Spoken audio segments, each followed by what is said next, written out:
Dodger Baseball. Live from Dodger Stadium, FSN Prime Ticket presents the Dodgers as they take on the San Diego Padres. Hi, everybody, and a very pleasant Monday night to you, wherever you may be. Here we go again for the final time in the Big Four.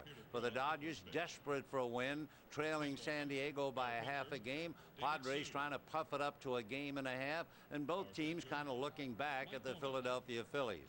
On the mound tonight, it'll be Brad Penny, and he'll be going up against Jake Peavy. And as far as the numbers are concerned, the Padres would have to be the favorites. First of all, for Brad Penny, he is 3-6 in his lifetime against San Diego. He is 0-2 this year. Jake Peavy, who has won only 9 so far this year, is 2-0 against the Dodgers, and lifetime he is 6-1 against the Dodgers. Meanwhile, the Padres have beaten the Dodgers 8 of the last 9, 13 out of 17, 7 out of 8 here. It could be their best year ever at Dodger Stadium. We'll get to the ball game, and before we do, we'll look back at what's transpired over the weekend right after this.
Dodger Baseball on FSN Prime Ticket is brought to you by Nissan and your Nissan dealer. By Gatorade Thirst Quencher, it's in the MLB, is it in you? And by your Southern California Dodge dealer. Hi, everybody, and a very pleasant good evening to you on this Monday night. The Dodgers and the San Diego Padres going head-to-head, and if it feels like a playoff or postseason game, that, of course, is the aim of each team. As Brad Penny slowly strides out towards the mound for perhaps the most important game of the year as far as he's concerned, he's in pursuit of his 17th win. More than that tonight. He is looking for his first victory against the Padres. He is 0-2 this year and 3-6 lifetime. He's going up against Jake Peavy, who is the other way around, 2-0 against the Dodgers, 6-1 lifetime. On behalf of nearly 3 million Chinese Americans in Southern California, it's the 15th annual Chinese American Night. And here are the boys on the San Diego lineup card. Dave Roberts in left, Brian Giles in right, Adrian Gonzalez hits third as Mike Piazza returns to the starting lineup behind the plate. Russell Branyan at third, home run yesterday. Mike Cameron in center. Jeff Blum playing every day with Khalil Green down at short. Josh Barfield returns to the starting lineup at second, and the aforementioned Jake Peavy on the mound. So Brad Penny asked to pitch a win, asked to give the Dodgers more than 5 innings, and of course he was plagued by that for so many games. But he is coming off a 7-inning game when he shut out the Chicago Cubs on 7 hits. Prior to that, the next time he worked more than 6, you'd have to go to August the 7th. So it's a big game for the big guy, and he certainly knows all about it. For the San Diego Padres, the best year they ever had at Dodger Stadium was 1973. That's when they won 7 and lost 2. Well, when they take the field tonight, they will have won 7 of 8. So this is a shot, at least, of having their best year ever at Dodger Stadium. They have certainly worn the Dodgers out and have had the best overall year, the best they had ever done 3 times. They had won 12 and lost 6, but they go into this game 13 and 4. And make no mistake about it, the Padres have been playing very well since the middle of August. They've won 18 of the last 27.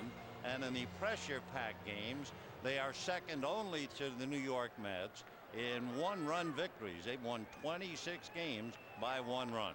But now we get down to it as Dave Roberts checks in. The Dodgers shorten up Garciaparra and Betemeet. And Penny's first pitch, a fastball for a strike, and the count 0-1.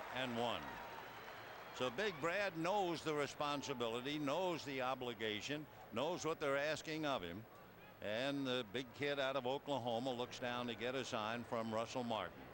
Roberts waiting, no balls and 1 strike, and Penny comes back over the top, and it's foul back, and the count 0-2.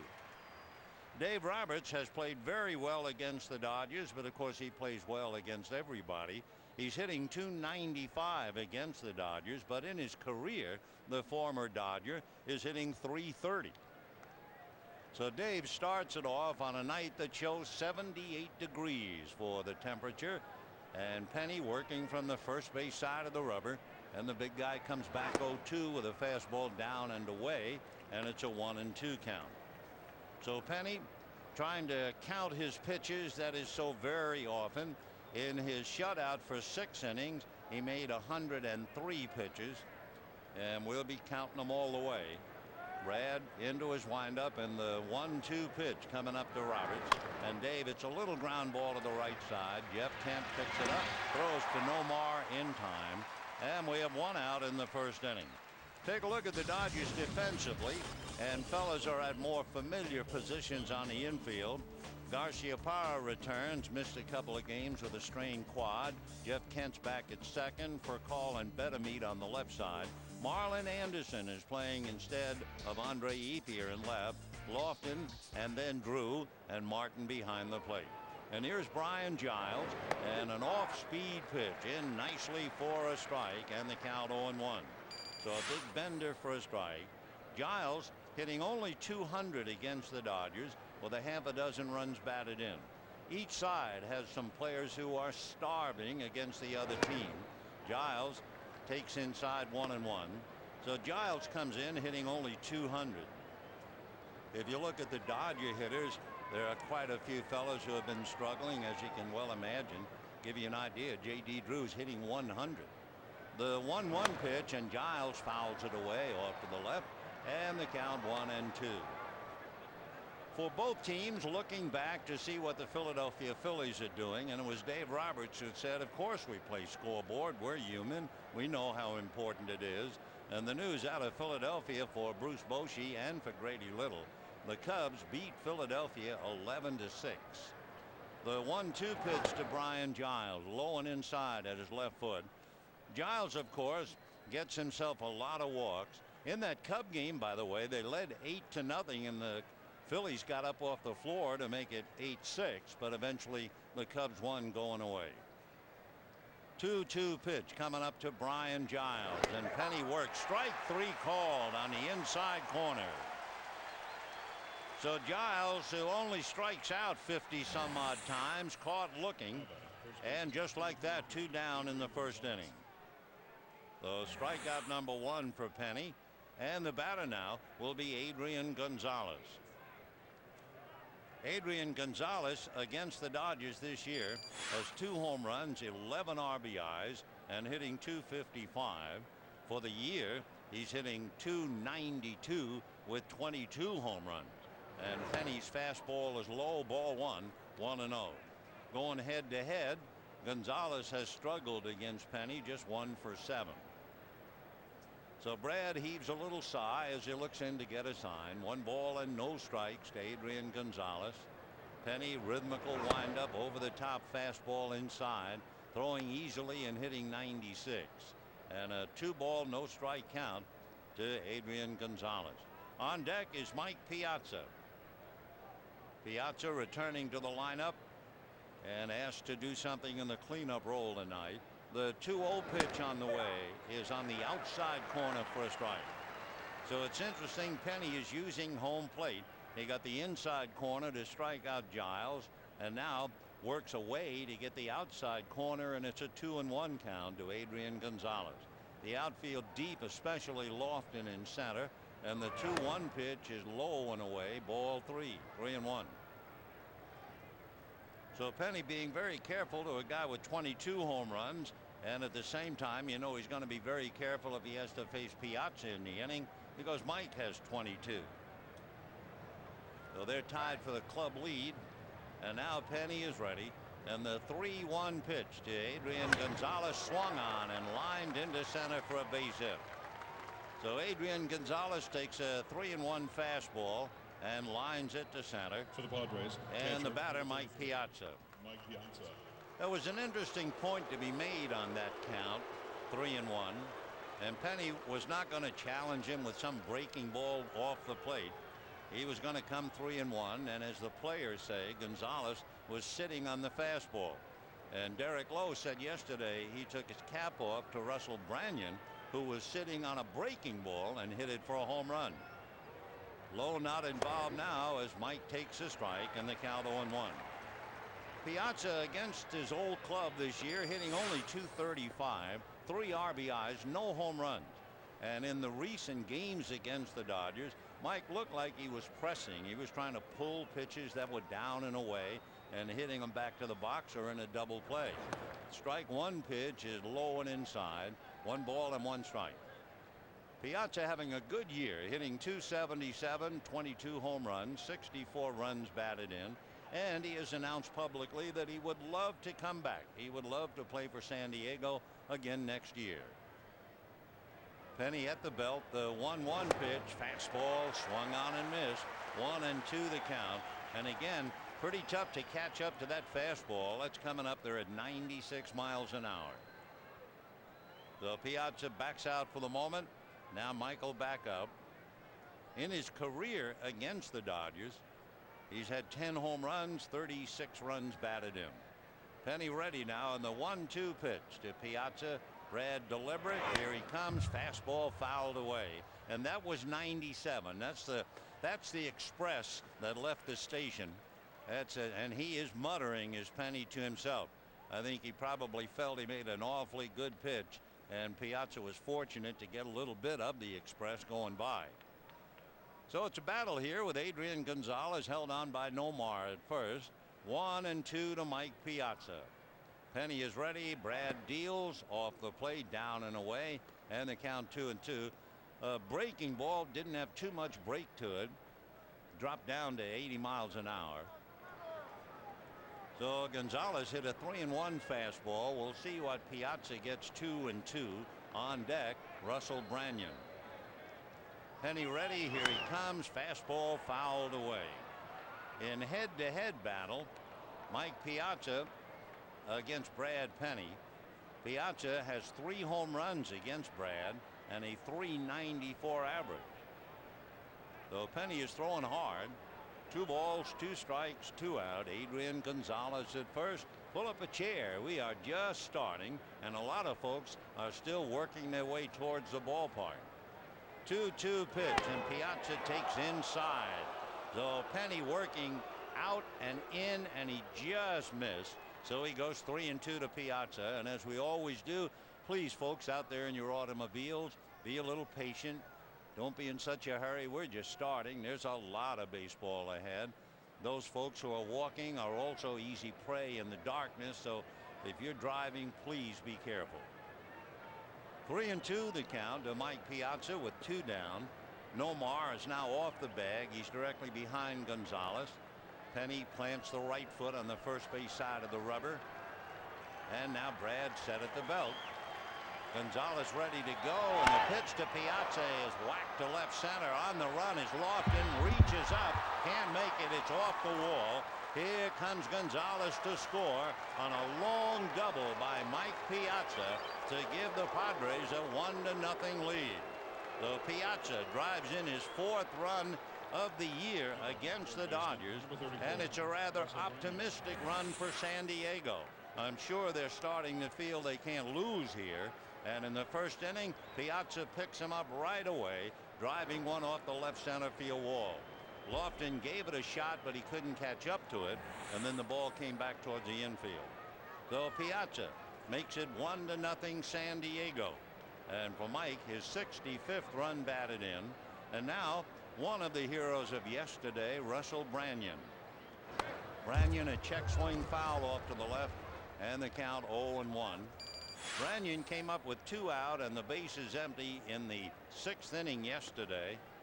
Looking slider, as Derek Lowe said after the game. My hat's off to him. He was looking breaking ball, and then as a big left-hand hitter, he stuffed the ball in the bleachers in left center. So he's got a lot of power.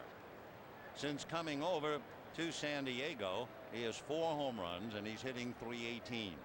Penny looks at Piazza, back to Branyan, and that's high, and a 1-ball 1-strike count.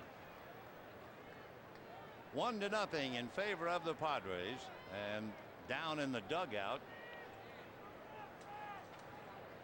it is Termel Sledge, yesterday's hero, with the pinch hit base hit to right field. Here's the 1-1 pitch on the way. Branyan takes off the plate. Ball 2, 2-1 the count. Russell Martin now going out to talk to Brad Penny, so timeout for the moment. Brad gives Martin the ball, so I think he wants a new ball, and Martin will carry it back to the plate umpire Gary Cederstrom, and there'll be an exchange of balls. Penny is a very fussy pitcher, and he's already made 25 pitches, but Brad is always looking, feeling at the ball, asking for a new ball, and of course he's entitled to do just that. So Brad looks in. Now he's ready. The 2-1 pitch coming up, and the right-hander over the top with a fastball high, ball 3. So he's throwing hard, but he's given up a run. That was a 96-mile-an-hour fastball to Russell Branyan. So 3-1 to Branyan, and Mike Cameron is on deck. So immediately a wonder choice of pitches. The 3-1 pitch, and Brad deals fastball high on a check swing. No swing, says Tim Welke, and so Branyan walks. So if you joined us a little late, Roberts grounded out, Giles struck out, Gonzalez lined a single to center, Mike Piazza doubled off the left center field wall. The run scoring, and now Branyan walks. So a storm signal is up, and Rick Honeycutt is to the mound, talking to Brad Penny. Mike Cameron will be coming up, so as they meet, we can look into the books. First thing to tell you, Cameron is hitting just .214 against Brad Penny. How's he doing against the Dodgers? He is wearing them out. Cameron is hitting .304 against the Dodgers this year with 5 home runs, 13 runs batted in. So he's been the #1 offensive weapon for the Padres against the Dodgers. 2 on, 2 out, first inning. Padres lead 1-0, and Penny trying to get out of the jam. Brad set at the belt, looks back at Piazza, now works Cameron, and it's hit in the air to right field. Going back on the ball is Drew to the box seats, and this one is off the wall. 2 runs will score. Cameron is on his way with a stand-up triple, and the Padres lead 3-0. That ball by Cameron almost went into the lower deck in right field. It banged off the box seats, and the Dodgers in a huge hole. 3-0 here in the first inning. So Cameron got a high fastball above the belt, kept his hands inside out, and drilled it to right. The ball hit the base of the wall just inside the foul pole for a big triple. So Cameron continues to wear the Dodgers out. He now has 15 RBIs against him this year. Breaking ball is in for a strike to Jeff Blum.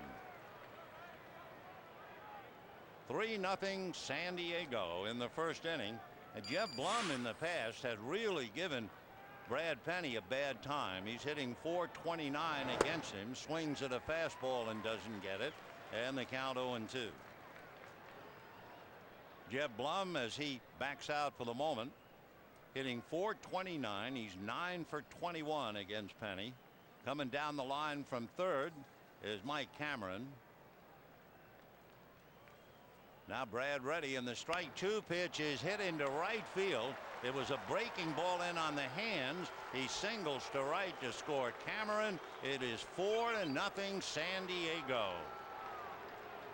You would think that's a tough pitch. No balls, 2 strikes. And it certainly was a breaking ball that came in on the hands. And Blum was still able to go down, turn, and hit it into right field for the base hit. So for the Padres, they are all over Brad Penny. And it is 4-0 San Diego. 2 down, and the batter Josh Barfield, the 8th man to come to the plate in the first inning. And Penny's off-speed pitch is in for a strike. 0-1. Down in the Dodger bullpen, Aaron Seeley gets up and begins to warm up.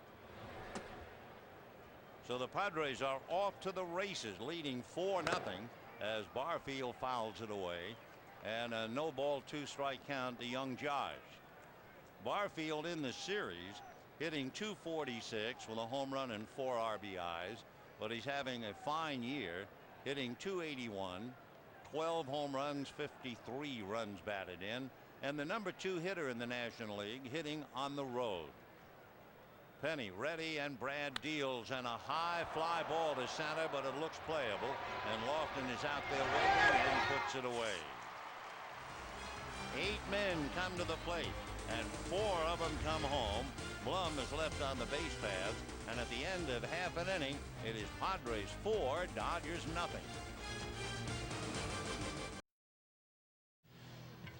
50-some-odd thousand fans, not to mention the 25 in the Dodger dugout, somewhat in a state of shock as the Padres put it to them and lead 4-0 in the first inning. Trying to come back, Rafael Furcal, Kenny Lofton, Nomar Garciaparra, Jeff Kent, J.D. Drew, and Russell Martin, Marlon Anderson, Wilson Betemeed, and Brad Penny. And up against Jake Peavy, the pride of Sims, Alabama. Peavy is 25 years old and has always been a solid pitcher, winning in double figures. He has won 9 so far this year. And his first pitch to Furcal, in for a strike. Rafael hitting .296, 13 home runs, 59 runs batted in. 5 times this year he has led off with a home run. Slaps a bunt up along third, picked up and thrown by Banyan, and he didn't have a play, and Furcal beats it out. I think Russell Branyan, if he had the play to do over again, would have let the ball roll. It was right on the edge of the grass. It may or may not have gone foul, but he certainly didn't have a prayer of getting Furcal. But he made his decision, and Rafael leads off with a bunt single. So Furcal with a base hit, and of course he's been piling them up this year. Rafael taking his lead at first with 180 hits. That's the most by a first-year Dodger in 15 years. You'd have to go back to Brett Butler, who had 182. So Furcal is aboard, and here is Kenny Lofton. 4-0 Padres, first inning. Peavy deals, and he's low, ball 1, 1-0. Jake Peavy 2-0 against the Dodgers, 6-1 lifetime. And Lofton checking with Rich Donnelly to see about a 1-0 count. Peavy squinting in, and that brings up a point. He is legally blind without his contact lenses. And he had some trouble with his contacts earlier this year. He also had some arm trouble, but he is squared away now, and he's been pitching very well of late. Peavy set at the belt, looks over at Furcal, now works his hit to Lofton. That's a line drive base hit into center. So the Dodgers trying to bounce back, have runners at first and second, and nobody out. So for Call and Lofton coming up with base hits. And now the batter is Nomar Garciaparra.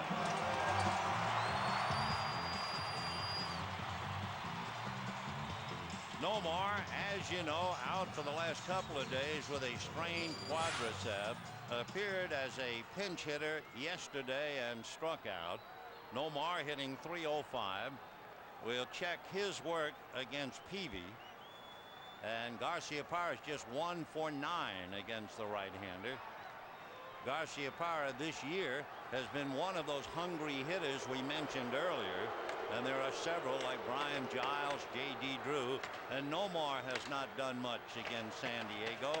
He's hitting just 192 against the Padres. So Jake Peavy in some trouble as the Dodgers try to bounce back. 4-0 Padres, but a bunt single by Furcal, a line single by Lofton, and the Dodgers feel they're in business.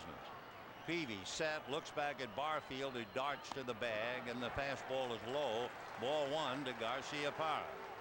And Jake Peavy is angry out there on the mound, and now out to come out to talk to him is Mike Piazza, and Peavy is seething and shaking his head. So whatever it was, and of course it looked like it fooled Mike Piazza. That's what it was. They're not on the same page. So 1 ball and no strikes. I told you fastball, he hollered to Piazza. A chopper down to shortstop. Blum, the quick feed to Barfield. Back to first for the double play. So an angry Jake Peavy takes it out on Nomar Garciaparra. The hits into a 6-4-3 double play. Rafael Furcal goes to third. And with 2 down, the batter is Jeff Kent. I remember the Padres talking about Peavy last year, and I think it was Trevor Hoffman who said he's a good kid, he's a tremendous competitor, and look out when he starts talking to himself and hollering. Well, he was talking and hollering before he got Garciaparra. Now here's Jeff Kent. Fastball hit foul off to the right, out of play. Peavy throwing at 93. So 2 down in the first inning, with the Padres out in front, 4-0. Let's check some numbers on Kent. Kent going up against right-hander Jake Peavy. Peavy into his windup, back he comes, and Jeff takes off the plate. Jeff Kent hitting .250, 4 hits, 1 of them a home run. Kent has certainly done his share against the Padres. He's hitting .304 as he tries to pick up Rafael Furcal. Peavy ready and deals, and that's lifted down the right field line, sliding to curl foul and back into the stands, out of play. As we always do with a runner at third, we're always looking up to see about wild pitches, and the answer on Jake Peavy, he has 4 wild pitches. Jake born in Mobile. So Peavy looks down to get a sign. Kent waiting, 1-2 the count. 4-0 Padres in the first inning. Peavy into the windup, deals, and he's low and away, ball 2. So Jeff Kent trying to get Furcal home, trying not to lose the little momentum they tried to build after the Padres took all the air out of the stadium with 4. 2-2 pitch on the way, and Kent whacks it into left center. Back goes Cameron, away back to the track on the wall. Crashes into the wall, loses the ball, scoring Furcal on a long double by Jeff Kent. And the Padre lead is 4-1.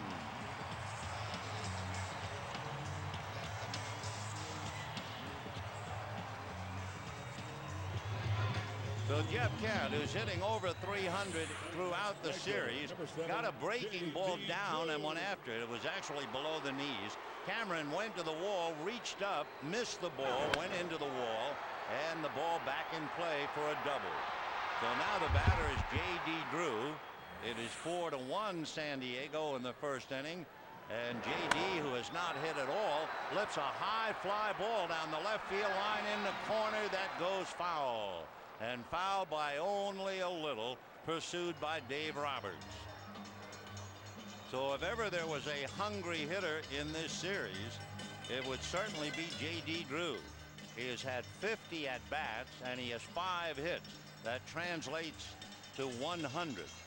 So J.D. for the year hitting .274 and still looking for his first hit against Jake Peavy, 0 for 12. The strike one pitch on the way, fastball, and that's low. 1 ball and 1 strike. So Peavy has given up 2 singles and a double in the inning, but the double play ball has been a roadblock for the moment. Peavy reading, now straightens up, looks back at Kent. The 1-1 pitch to Drew is taken, a high strike, dips in, and a 1-2 count.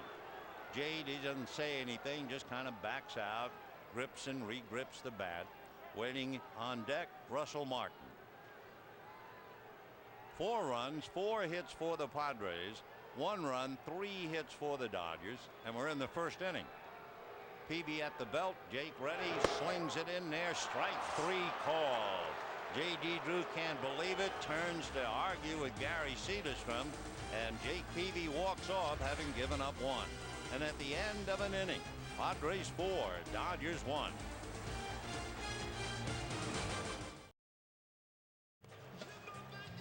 A furious Jake Peavy walking off the field, and all of a sudden he turns and is furious at Mariano Duncan.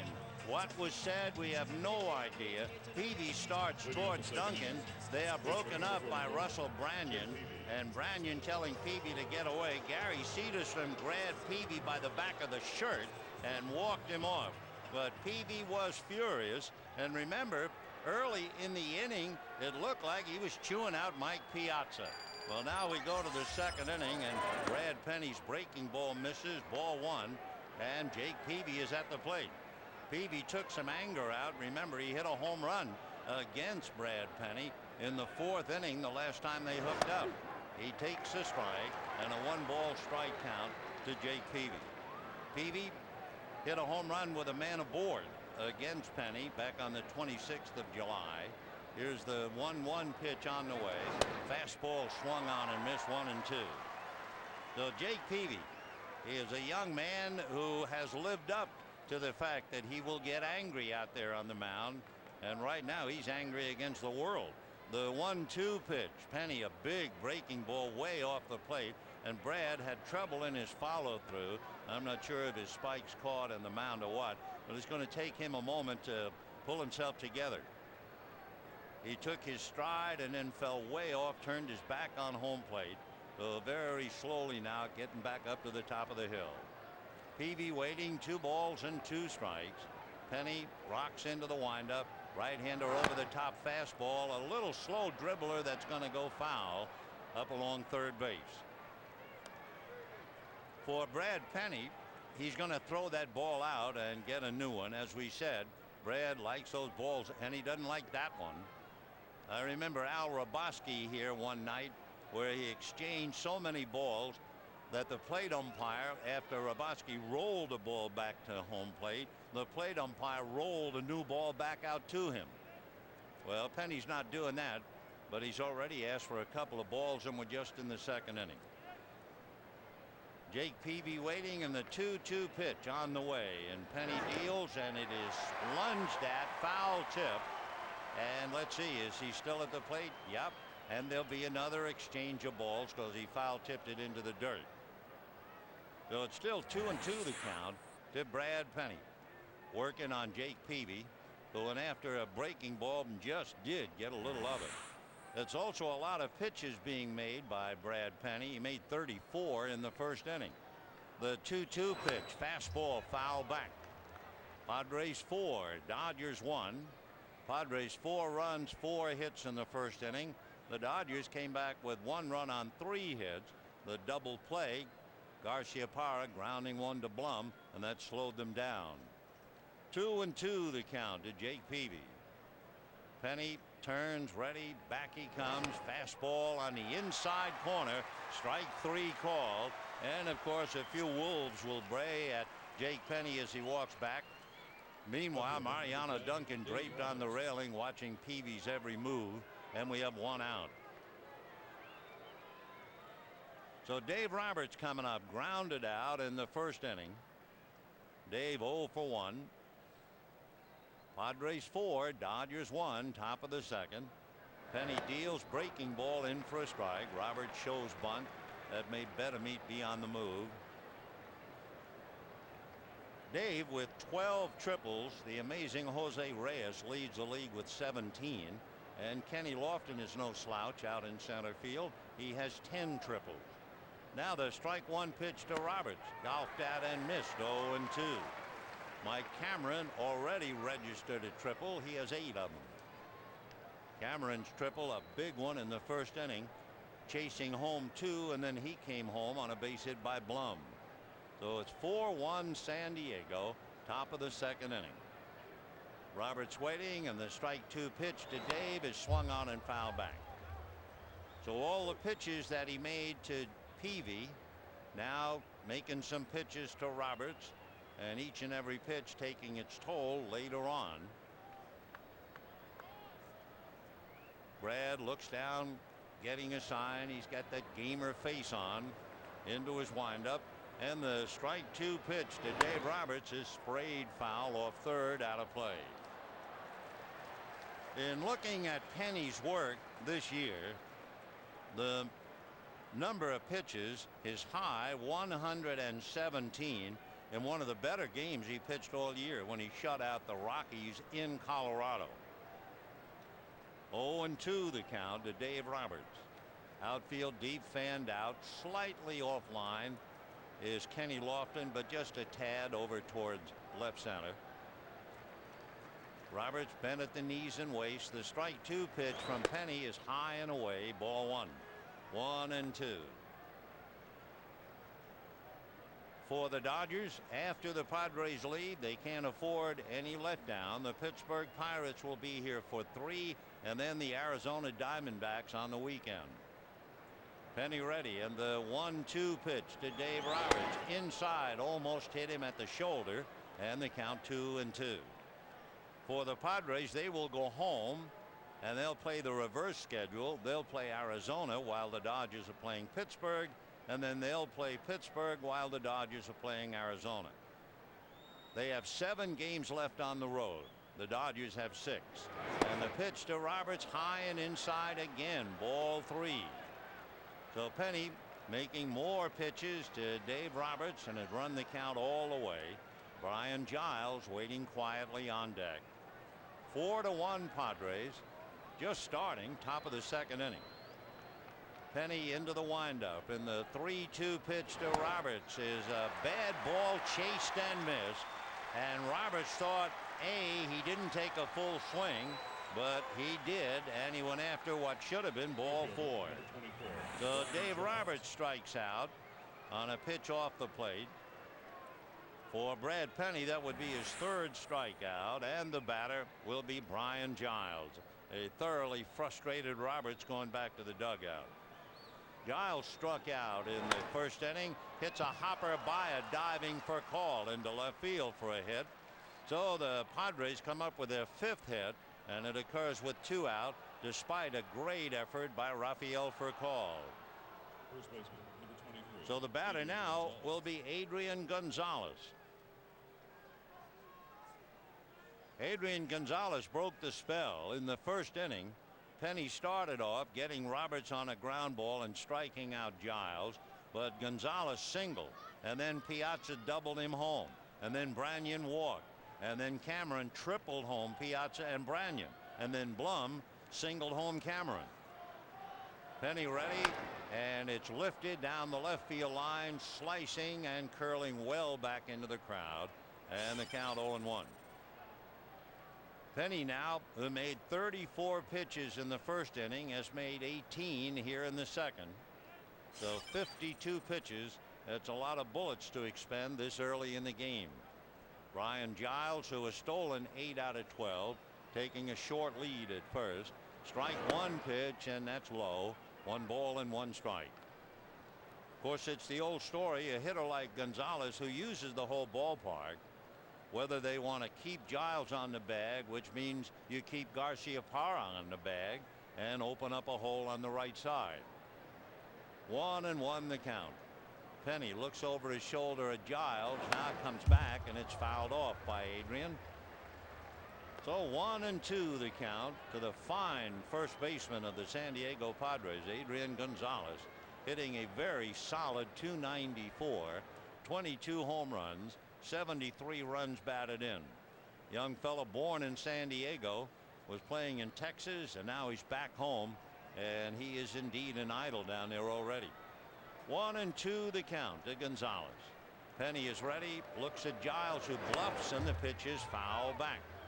And those foul balls will just eat you up after a while. I mean, Penny's throwing hard, 96, 97, and the hitters aren't really catching up to him, but they are just getting a little bit each time. 1 ball and 2 strikes. Giles, a very quiet runner up to now. Penny looks over at him. The 1-2 pitch, and Gonzalez takes low, ball 2, 2-2 the count. Padres 4 runs, 5 hits. Dodgers 1 run, 3 hits. Top of the second inning. When the Padres go on the road after their homestand, they have 3 with the Cardinals, and they'll finish up 4 with Arizona. Meanwhile, Gonzalez chases a breaking ball, a slow curveball. He was way out in front of it, so they leave Giles, and Penny, in all the excitement, strikes out the side. And at the end of an inning and a half, 4-1 Padres.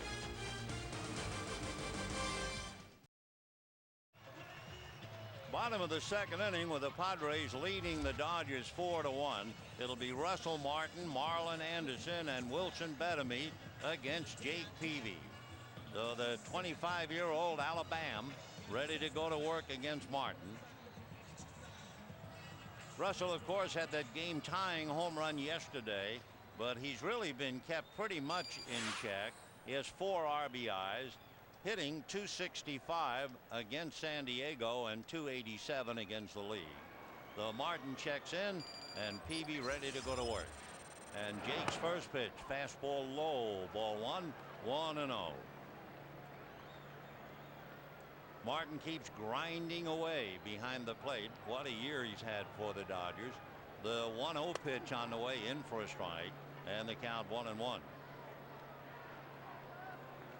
Every time you look up, there's Martin in a crouch behind the plate.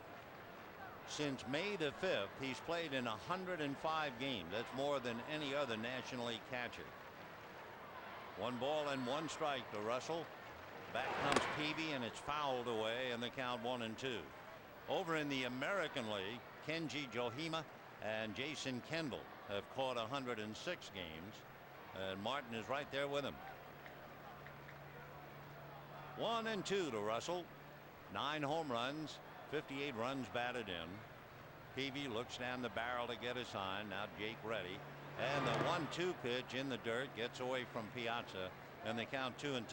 Mike is not, has he ever been, a smooth catcher, and in this series you can tell he has gone back quite a bit. It is rare for him to handle a pitch that's in the dirt without letting it get away. So the years take their toll no matter who. 2-2 the count. Here comes Peavy, slings a slider, and it's fouled away. So it's still 2 balls and 2 strikes to Russell Martin. Jake Peavy, standing out there on the mound pitching his big game, has been with San Diego since 2002. Won 6 games, then 12, then 15, then 13, but had problems this year, and he's trying to win his 10th.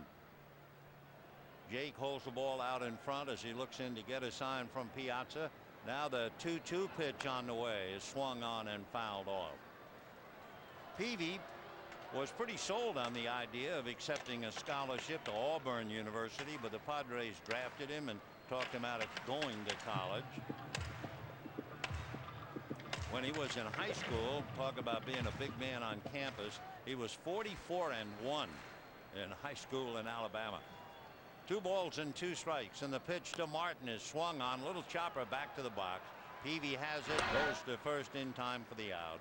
Though we have 1 out here in the second inning, with the Padres trying to hold on to what is now a 4-1 lead. Left fielder, number 21, Marlon Anderson. Marlon Anderson coming up to the plate. making, well, somewhat of a surprise start in left field over Andre Ethier. Ethier, although he has 3 home runs against the Padres this year, hitting only .214. Anderson, in his time with Philadelphia and the Dodgers, hitting .333 against San Diego pitching, so he is in there. And Peavy's pitch on the outside corner for a strike, 0-1. The Marlin talking to Gary Cedarstrom for the moment. No balls and 1 strike. On deck, Wilson Betemit. Padres 4, Dodgers 1, bottom of the 2nd inning. Peavy into the windup, and the strike 1 pitch, fastball and a towering drive to right. Back goes Giles, away back. It is gone halfway up the pavilion. So Marlin Anderson gets the Dodgers a run in a hurry, and at the bottom of the 2nd inning, it is now 4-2 San Diego. For Jake Peavy, that would be the 22nd home run that he has given up this year. And for Marlin, coiled like a spring and then unleashed it and hit it out of sight. Anderson's 8th home run for the year and his 3rd as a Dodger. So now it's 4-2 San Diego, and here's Wilson Betemit, and he takes outside, ball 1, 1-0. So the final meeting of the year, and we better put it, the regular season. The Dodgers and the Padres are going to put on a show. The 1-0 pitch is swung on, and that's going to go down the right field line foul. 1 ball and 1 strike. Boy, Anderson really hit a skyrocket, a mile high, and a good halfway up the pavilion in right field. So Marlin has certainly been a wonderful acquisition under limited circumstances. And the 1-1 pitch on the way, Betemit hits a ground ball to the right side to Barfield, who throws him out easily, 2 down. If you like measurements for Marlin Anderson's home run, they say it traveled 438 feet. And now a good hitting pitcher, Brad Penny, coming up. Penny has a dozen hits, including 3 doubles, 5 runs batted in, strikes out maybe 20% of the time, which is wonderful for a pitcher. So Brad checking in. Another good hitting pitcher is Jake Peavy, ready to work him. And Jake's first pitch, fastball strike, and the count 0-1. Brad coming into the game 16-8, but 0-2 against the Padres this year. Peavy ready, and his strike 1 pitch off the plate. And he's throwing hard, 93, not quite as hard as Penny. Jake kind of sidearms more, and Penny completely over the top, and the difference is 3 and sometimes 4 miles per hour. Peavy again ready, and his 1-1 pitch, fastball, chopped foul outside of 3rd, and a 1-2 count. Penny has been a force with the bat. 194 doesn't sound like much, but he has hit the ball hard and consistently. Padres 4, Dodgers 2 are only in the 2nd inning. Jake Peavy into the windup with 2 out, and the 1-2 pitch on the hand, swung on and missed. Fastball takes him down. 1 run, 1 hit, 1 swing of the bat by Marlin Anderson, and at the end of 2, Padres 4, Dodgers 2.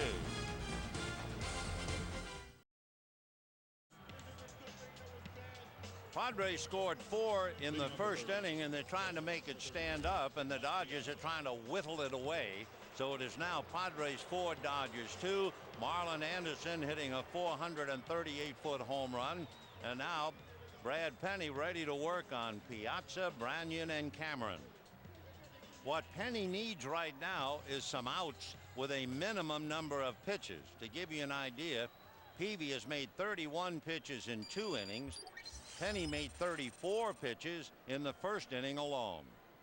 So Brad ready, Piazza waiting, and the pitch of the plate is off, and it's a 1 ball, no strike count. Piazza doubled high off the left center field wall in the 1st inning to drive in Gonzalez. The 1-0 pitch on the way to Mike, and Penny deals, fastball low and away, ball 2, 2-0. Well, even on those 2 pitches, it looked like Piazza was exercising more discipline than he did in the other games in this series. 2-0 the count to Mike. Penny into his windup. Right-hander ready and comes back, and it's fouled off. 2-1. I'm not sure if the Padres are going to go up to the plate thinking about taking one just to make Penny work a little longer. Russell Branyan, who walked in the first inning, is on deck. So Mike Piazza takes a hitch at the belt and now climbs back in. 2-1. Penny, meanwhile, with a new ball, ready to go to work again. Brad looks in. Russell Martin shuffling his cards, sets on the outside part of the plate, and the 2-1 fastball is fouled away. 2-2. So Piazza fouling off a 95-mile-an-hour fastball, and that has been in some ways part of Penny's problem. Not just the 4 runs and the 5 hits, but the fact the hitters are fouling off those fastballs. Now the 2-2 pitch to Piazza. That's off speed, and it's pulled back a third. Up with it, there's Betemeet. Low throw, and out to get it is Garcia Parr. So the breaking ball takes care of Piazza. 1 away in the 3rd inning. Next, third baseman, number 34. And the batter will be Russell Branyan. Branyan not only walked and scored a run in the first inning, he was the referee and kept Jake Peavy away from Mariano Duncan. And of course, Branyan is big enough to break up any altercation anyway, and nobody was about ready to question his idea. He's 6'3", 200 pounds, and holds up on a pitch. Then no swing, says Tim Welke. 1 ball and no strikes to Russell. He's a Georgia boy with a syrupy southern accent. We're in the top of the 3rd. Padres lead 4-2. Penny over the top, drops a breaking ball in there nicely for a strike. 1-1. So not living on a fastball alone. You remember he struck out the side in the 2nd inning, and he has struck out 4 so far. The 1-1 pitch to Branyan inside at the right elbow, almost got him. Ball 2. 2-1. With all of his pitches, Penny has given up 5 hits, walked 1, struck out 4, and the 2-1 pitch is hit up along third base foul, and a 2-2 count. Dodgers can't afford really for any kind of a letdown. The Pittsburgh Pirates will be here. A 13-game winner, Ian Snell, will be on the mound against Hung-Chi Kuo tomorrow night. Sean Chacon will then go Wednesday night against Greg Maddux.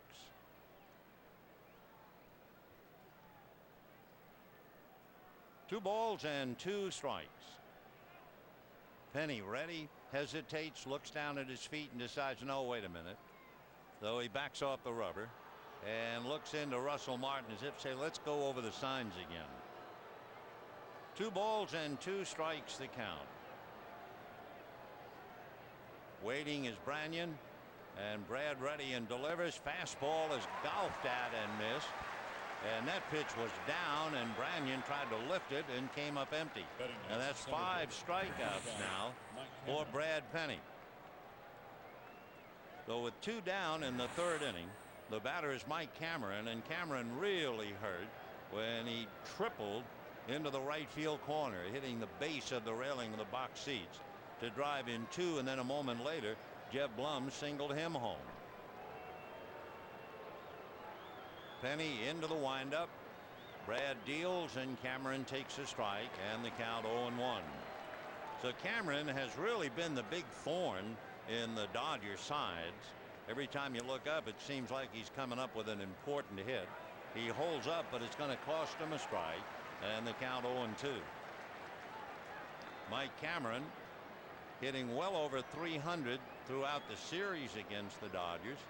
He has 5 home runs, 15 runs batted in, and a sellout crowd, of course, for a game of this magnitude. And we still see cars still coming in. And again, we ask you, please be careful. 0-2 the count to Mike Cameron. Brad into the windup. Penny over the top and almost threw it to the backstop. Ball 1, saved by Russell Martin. On that pitch that almost went to the backstop, he had 98 on the gun, which gives you a story in itself. I mean, what good is 98 if it almost goes to the backstop? 1 ball and 2 strikes they count to Mike Cameron. Penny into the windup. Big guy back, and he's low and away. 2-2 the count to Cameron.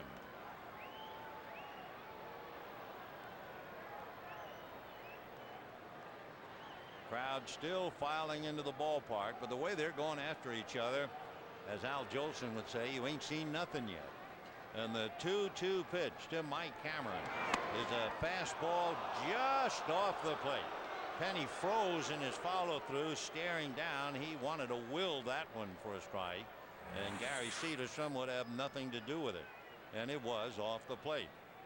So Penny just stopped and stares, and now he has to go 3-2 to Cameron. Brad into the windup. Back he comes, and it's promptly whacked into left field for a base hit. So Cameron with a triple and a single. I mean, you want to talk about a one-man gang. He's had 23 hits against the Dodgers this year. 23. So a 2-out single by Cameron brings up another headache for Brad Penny, and that would be Jeff Blum. Jeff Blum got a base hit to drive in a run in the first inning, and Blum is 10 for 22. He's hitting about 440 against Penny. Cameron off the bag at first. He's a 20-20 man, so the Dodgers pitch out, but he's not running. Cameron with 20 home runs has 23 stolen bases. And with Blum up there, a switch hitter, not necessarily a pull hitter, Cameron might try to go, although he's trying to increase a very cautious lead. Bluffs, and the pitch to Blum off speed and in there. 1 ball and 1 strike. Padres 4, Dodgers 2. We're only in the 3rd inning. 4 runs, 6 hits for the Padres, 2 runs, 4 hits for the Dodgers, and Penny now has spent 75 pitches. Here's his 1-1 pitch, and there goes Cameron on a pitch out. Martin's throw on a hop, and they get him. And Cameron can't believe it. Quick tag by Rafael Furcal, and that will be that. So no runs, 1 hit, nobody left. On a pitch out, it was short hop by Rafael, and he got Cameron on the hip, and it's 4-2 Padres.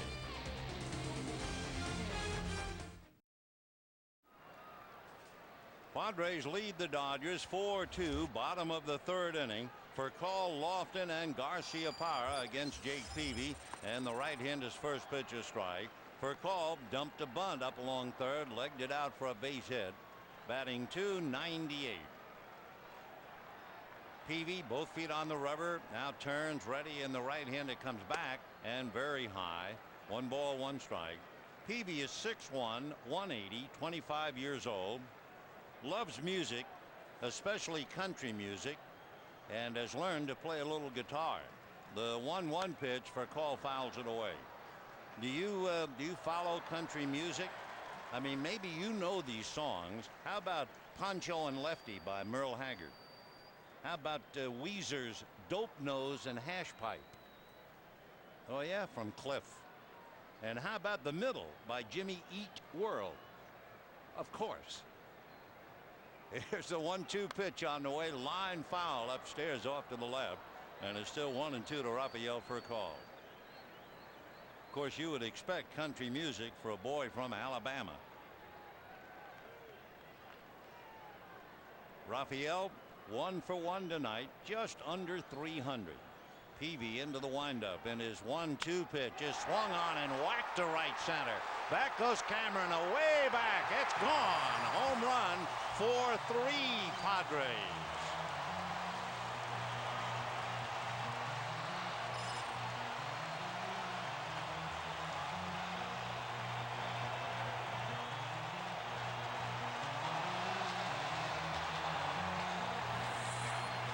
A mighty man is he, Rafael Furcal, driving one to dead center for a home run, right near the area where the hitter's backdrop is, and a big home run. And you want to talk about a team trying to bounce back. The Padres got 4 in the first inning. It appeared to take all the air out of the ballpark. But the Dodgers now building a picket fence. 1 in the first, 1 in the second, 1 in the third, and they are very much back in the ball game. Padres lead 4-3. Peavy's first pitch now to Lofton is low. Ball 1, 1-0. Dropped by Piazza and pushed out in front of the plate. So Kenny Lofton with Nomar Garciaparra on deck, and the Dodgers trying to come from behind and beat Peavy, who is 6-1 lifetime against them. Lofton hits one foul behind the plate and out of play, and the count 1 ball and 1 strike. Kenny had a base hit to center field in the first inning, and Lofton batting .302. He has 2 home runs, 36 runs batted in. And the 1-1 pitch is swung on and missed. 1-2. So Lofton with Garciaparra on deck. So the Dodgers look like, in all honesty, the feeling in the ballpark for the first inning, it was as if they were buried. And then when they got 2 hits, hope started. But then Garciaparra hit into a double play, and everybody went right back down again. Then Kent doubled, and that brought in a run, and that perked the team up and the crowd. Then the Dodgers got a home run from Marlon Anderson. Now a home run from Rafael Furcal, and it's 4-3 San Diego. Lofton takes strike 3 called, inside corner, and down he goes. So 1 out in the third inning, and for Jake Peavy that would be his 3rd strikeout. Brad Penny has 5. It was, I guess, what you'd call a backdoor kind of a fastball. It looked inside, and then in looking at the replay, the ball drifted right back over and got a good part of the plate. So Lofton, no doubt, thinking out a bad call, but it was a good call by the plate umpire. Now the batter is Garciaparra, who takes low, ball 1. Nomar rolling into the double play in the first inning, batting .304, 17 home runs, 82 runs batted in. Yesterday the Dodgers were looking at Chris Young, who gave up 27 home runs. Peavy has now given up 23. Breaking ball swung on and missed. The slider with pretty good movement on it, and a 1 ball 1 strike count to Nomar. So Peavy is vulnerable. Interestingly enough, it seems like he keeps the ball down, but he still gives up a lot. Slider down and away, ball 2. With Chris Young, you can understand. Chris Young, a leading fly ball pitcher, and keeps everything up. Here's the 2-1 pitch to Nomar Garciaparra. Peavy, a fastball, reaching for it is Garciaparra, and the best he can get out of it is a fly ball to Brian Giles. And a little movement on that pitch, so it might very well have been more of a slider than a fastball with a little cut to it. But either way, Garciaparra went after it and hit a fly ball to right. So 2 down, and the batter will be Jeff Kent. And they are here, the young and the old and the very young, who are celebrating with a bottle of milk. Good for you. Jeff Kent not quite ready to get in yet. Kent doubled to cash in for call in the first inning. Peavy into the windup. Jake deals, and that's lifted to center and deep. Back goes Cameron to the track at the wall. Can't get it. It's off the wall, and Kent goes steaming into second base with a double. I tell you what, maybe we'll look at that video again. It looked like a ball that Cameron should catch, and Mike is standing out there, hands on his hips. And I think he's trying to figure out how he missed it. I'm not sure. He's gazing out towards the stands. Now, I don't know if anybody did anything to bother him, but I think he should catch that ball, and I think most of the time he would. So on television, we'll take another look. And he leaped in the air, and the ball just hit the wall. He leaped, and the ball hit the wall maybe 2 feet to the left of his glove. Then he looked out as if someone had done him wrong out there. And J.D. Drew swings and doesn't get it 0-1. So all of a sudden, from down 4-0, the Dodgers have the tying run at second with 2 out, and we're only in the third inning. So pull up a chair, sit back, and enjoy the rest of it. It looks like it's going to be a dandy for sure. Peavy out of a stretch. You'll look at second. Back he comes. Works a fastball low. And a 1-ball, 1-strike count. So Peavy is certainly not a puzzle. Dodgers 3 runs, 6 hits, including 2 home runs and 2 doubles. And J.D. Drew trying to pick up Kent and tie up the game. 1-1 pitch is fouled away, and the count 1-2. Drew struck out in the first inning. He is the hungriest of the Dodger hitters. No, not the .274 batting average during the course of the year, but the fact that he's hitting less than 100 against the San Diego Padres. 1-2 the count to J.D. Jeff Blum directly behind Kent, trying to take a step away from him. Peavy a look back. Now Jake to the plate and just missed outside. 2-2. Peavy has been a strikeout pitcher, very much so. He has 3 strikeouts tonight. He has 195 strikeouts. So his strikeout to walk ratio is better than 3-1 by far. Here's the 2-2 pitch on the way, swung on and foul back. Padres sent 8 men to the plate in the first inning and scored 4. And the Dodgers came back with 1 in the first, 1 in the second, and 1 so far here in the third. Kent with his second double is at second base, representing the tying run. Rafael Furcal, who is playing little ball and big ball with a bunt single and a home run. Drew, meanwhile, strokes a breaking ball down in the left field corner.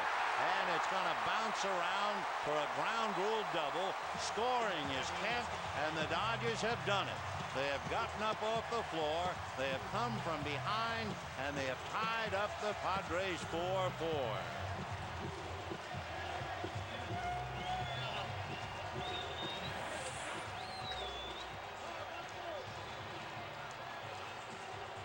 There was a breaking ball that was up, and Drew just lifted it 1 hop into the stands, scoring easily Jeff Kent. And the Dodgers, despite spotting Padres a 4-0 lead, have caught Peavy and San Diego. Bruce Bochy wandering around in the dugout, now up the steps and talking to Darren Balsley, his pitching coach. Meanwhile, Kenny Lofton talking in the Dodger dugout, and Darren Balsley is going to get on the phone, and the batter is Russell Martin. So Martin now has a chance to actually give the Dodgers a lead, and Peavy is really struggling. Right-hander set at the belt, comes to his hitter, line drive caught by Peavy. If that goes by, the Dodgers take the lead, but they will be delighted to know they tied it up. And again, it was Rafael Furcal hitting the long home run. Then Kent and Drew back-to-back doubles, and at the end of 3, we have a 4-4 tie.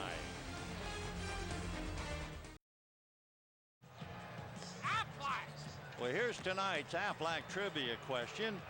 Do you have any idea who are the only 5 Dodgers in the last 50 years to lead the National League in wins? Well, we give you a chance to think about that for a while as we go to the 4th inning in what is now a 4-4 tie. Dodgers down 4-0, and Rafael Furcal leads them back with a bunt single and a home run. Popped up by Jeff Blum. Furcal going behind Betamede, and he'll handle it. 1 away.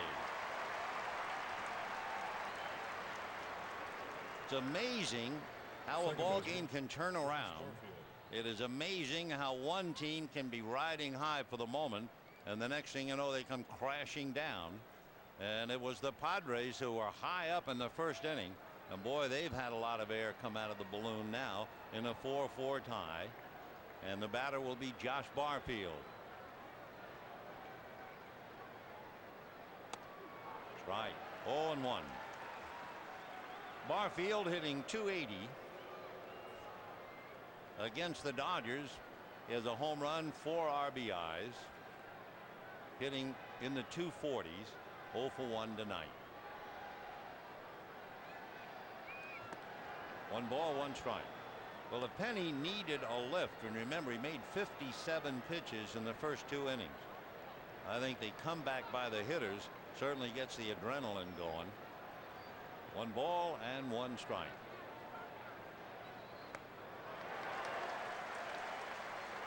One and 2.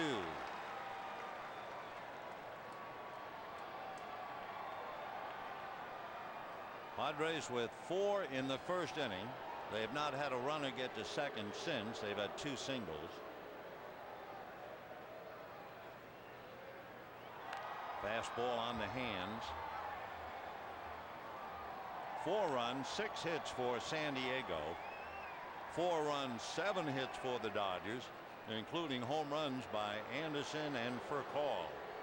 Dodgers also have 3 doubles, 2 by Kent and 1 by Drew. Foul ball. Padres have 2 extra base hits, a double by Piazza and a triple by Cameron. Cameron certainly acted strangely on that ball that was hit by Kent, and sitting up here, and of course it's very easy to sit up here. The game is a lot easier, but it looked like Mike should have caught it. He didn't, and then J.D. Drew dropped that fly ball double into the corner to tie up the game. 2 and 2.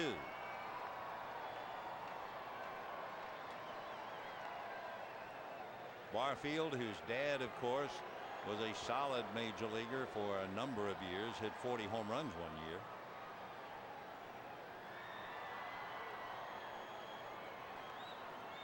Josh has 12. Ground ball to Furcal. Oh, pulling Garciaparra off because Barfield runs very well, and also Furcal ran up on it. In other words, he not only fielded the ground ball, but he was on the run and really wound up, and Barfield runs well enough to take advantage of an infielder who will wind up. It'll be an error charge to Rafael. He's got a great arm, but when you run up like that, you're wide open for a hitter like Barfield. So Josh reaches on the error. Now let's see what they do with Peavy. Not a bad hitter, but they might ask him to bunt. If they do ask him to bunt, we can tell you he sacrificed 7 times.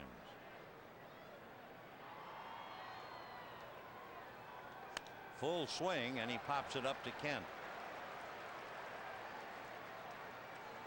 So Boshi obviously had a lot of faith in Peavy in a tied game with 1 out in the 4th. Lets him swing away. And the batter now will be Dave Roberts. Left fielder, Dave Roberts. Roberts 0 for 2, grounded out and struck out. He had 2 hits and a walk yesterday, though 2 for 4 in that game. He had 2 hits in the Woody Williams game, and he was 0 for 3 against Maddox. And there goes the runner, and the throw is going to be high, and he is in there. And now he came off the bag. So Josh Barfield looked like he was in safely, but his momentum carried him off the bag, and the tag was made, even though it was a high tag. There you go. Tried to get back too late. Gotcha. So the Padres now starting to do things wrong. And at the end of 3.5 innings, it's a 4-4 tie.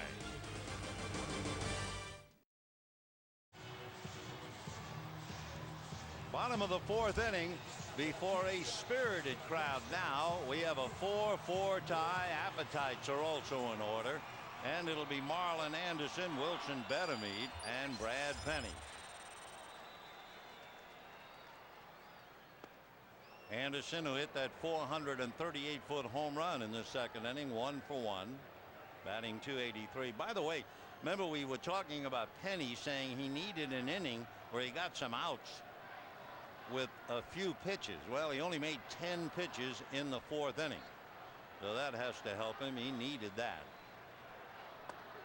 That's a strike. 0-2.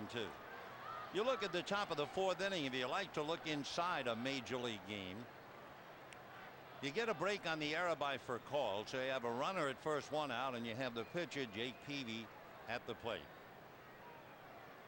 As Furcal sits, talks to Jason Repko. Foul ball. Now you Bruce Bochy, and you got Barfield, and Barfield runs well. He has stolen 19 bases. But I think what it boils down to in your mind, now that Barfield's aboard, would you rather have Josh try to steal and then let Roberts try to pick him up, or would you want Peavy to bunt him to second where there's no risk of being thrown out? And Bochy opted to let Peavy swing away. He popped it up. Roberts then never had a chance because Barfield tried to get where the bunt might have gotten him, and Josh was thrown out trying to steal. How big is it? We'll see how this one plays out. 2-2.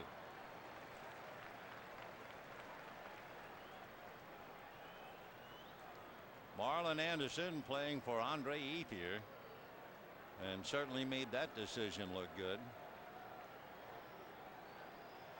He was hitting .333 against San Diego this year anyway, and when he homered, it was his second against the Padres. Way outside. The one thing Peavy is yet to do, and he's right on the edge, is giving up a walk.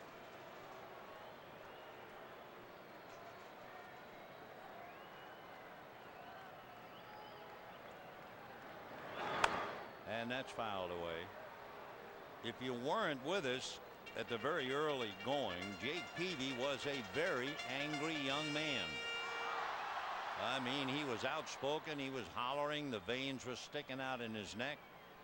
First at Mike Piazza, and then at Mariano Duncan. Fouled away. Whether the anger cost him some concentration, we'll never know. But he has given up one in the first, one in the second, two in the third, and he has blown a 4-0 lead.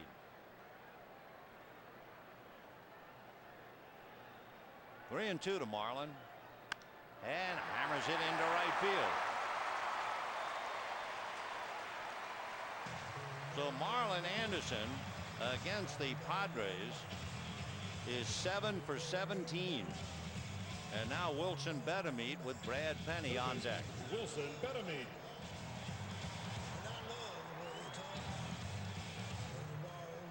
Bruce Bochy is very restless. He's moved back up to the top step, and the reason is to make some signs to his infield, especially to Branyan at third. Ball one.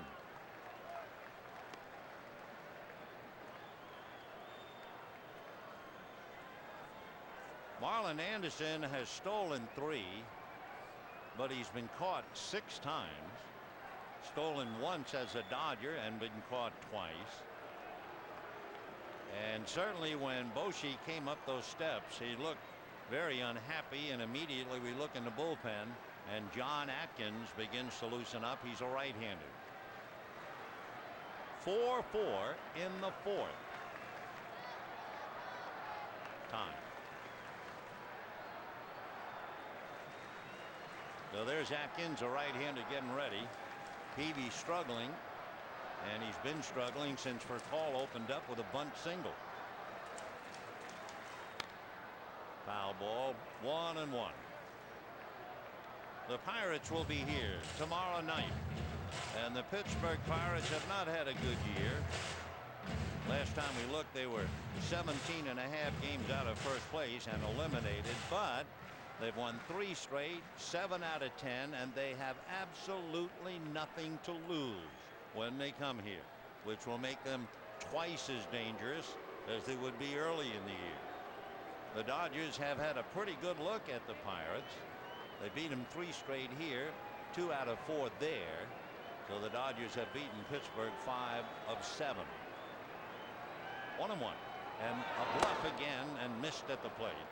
So Marlon Anderson putting on a pretty good show of going. 1-2. Wilson Betemit hitting .265. young hitter, has 3 home runs against San Diego. 2-2. Peavy's fastball, if that was a fastball, has dropped down to 87. I don't think that was his fastball. That's what they flashed on the board. 2-2. And there goes Anderson, and a pitch missed at the plate. The throw down not in time. It was a very difficult play for Mike Piazza because Wilson Betemit, a left-hand hitter, didn't interfere with him, but with his swing, he was pretty much out in front. Mike tried to throw over the top. Watch this. Pitcher, Missed. Now, right over there, and it wasn't in time. You figure the Dodgers are going to run on Piazza more than anybody, and they have been very successful throughout the series. Dodgers actually had 2 stolen bases yesterday when Josh Bard and Rob Bowen were in there. And a line drive speared by Blum. So that's the second out as Penny hits it right on the button, and Jeff Blum makes a good play. Remember the Aflac question? Who are the only 5 Dodgers in the last 50 years to lead the league in wins? Well, you probably guessed a couple of them. Yeah, Don Newcomb, Don Drysdale, Sandy Koufax, then Andy Messersmith, and Oral Hershiser. Big D.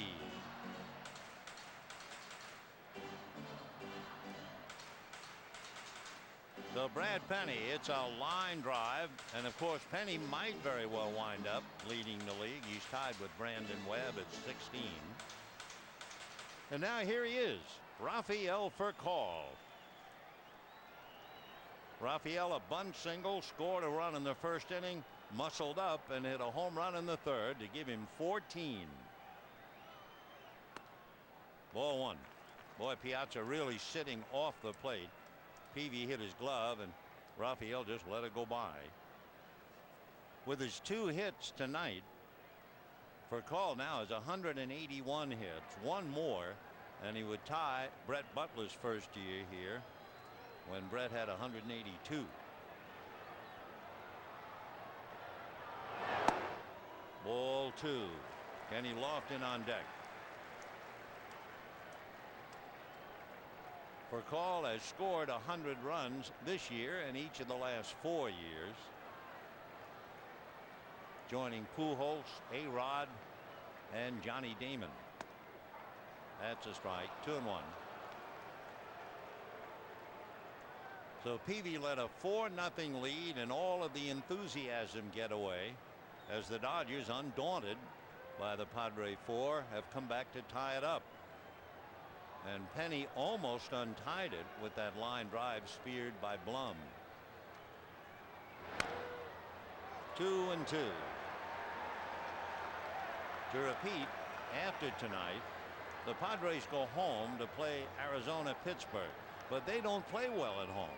That is to say, San Diego is only 1 game above 500 at Petco, so you don't see any real advantage there at all.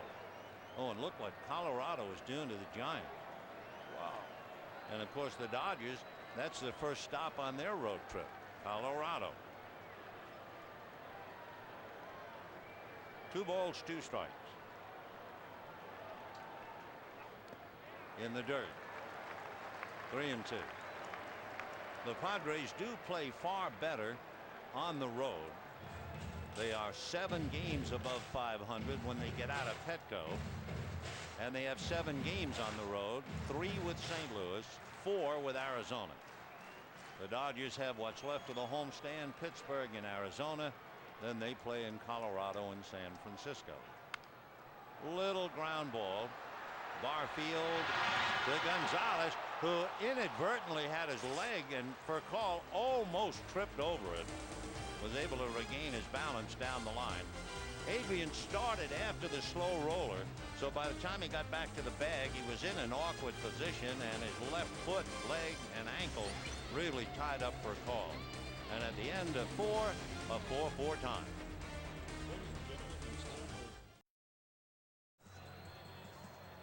Left fielder. 4-4 in the fifth. If you look at the numbers, you realize the Padres wouldn't be anywhere one game under 500 outside of playing the Dodgers. And the Dodgers were doing very well, 16 games above 500, and they'd be doing better except they're playing the Padres. So a half a game separates, and we go to the fifth. Dave Roberts left of the plate when Barfield was thrown out trying to steal. So it's Roberts, Giles, and Gonzalez. Piazza due up fourth. Dave grounded out, struck out 0 for 2, hitting .300. Strike. Penny coming off his best inning when he made only 10 pitches in the fourth inning.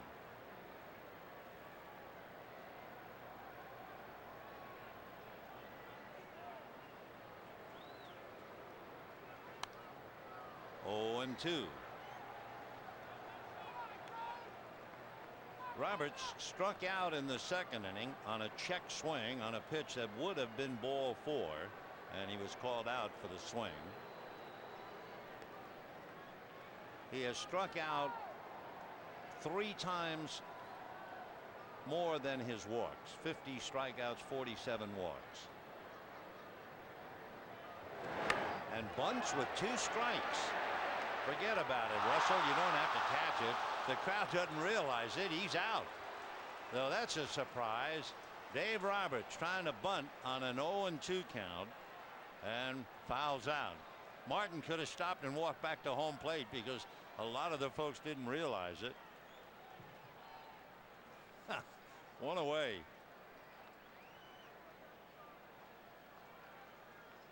That is the 6th strikeout for Brad Penny, and a rather surprising maneuver by Dave Roberts. So here's Giles, struck out, singled, 1 for 2.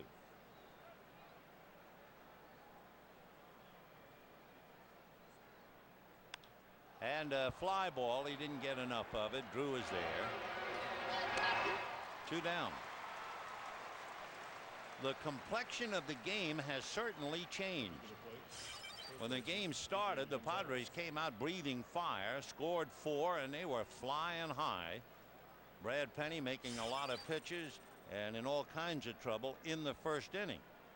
But he has settled down since, and the Dodgers kept pecking away at Peavy and have tied it up. And if anything, the Dodgers had the momentum. They might have broken the tie if Blum didn't spear the line drive by Penny. That's a little foul down the line. We'll go back in the crowd. 0-1.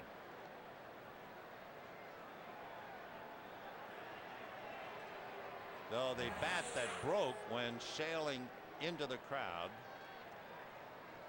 So he was left with a swizzle stick. 0-1 the count. Adrian Gonzalez. And a youngster has the other end of it. Not much he can do with that. But be careful. 4-4. 5th inning, 2 out. Gonzalez had the 2-out single in the first inning. And the Padres then scored 4, all with the 2 out. Fouled away. 0-2. What becomes very important now is just how much stamina Brad Penny has. His pitch count starting to mount up over 90. His highest pitch count 117. That was in the rarefied air in Denver. Chopper up the middle for call. Makes the stop. Gets up. Throws. Not in time. Is he something? I mean, what a player. And Gonzalez doesn't run that well. And Furcal knew it. Gave it his best shot and just missed. Look at this. Down and certainly not out. Throws on a bounce. Gonzalez gets the hit, looks out at Furcal as if say, what in the world is going on over there? That should have been into center field. So the 2-out single, the brilliant effort by Furcal, and now here's Piazza, doubled and grounded out. starts in breaking ball, ball 1. Mike always dangerous. 22 home runs, 65 runs batted in.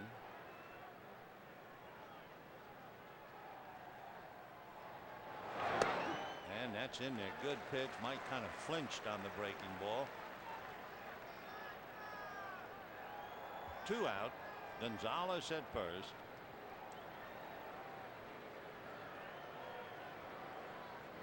Fastball, but he missed ball 2. 2-1.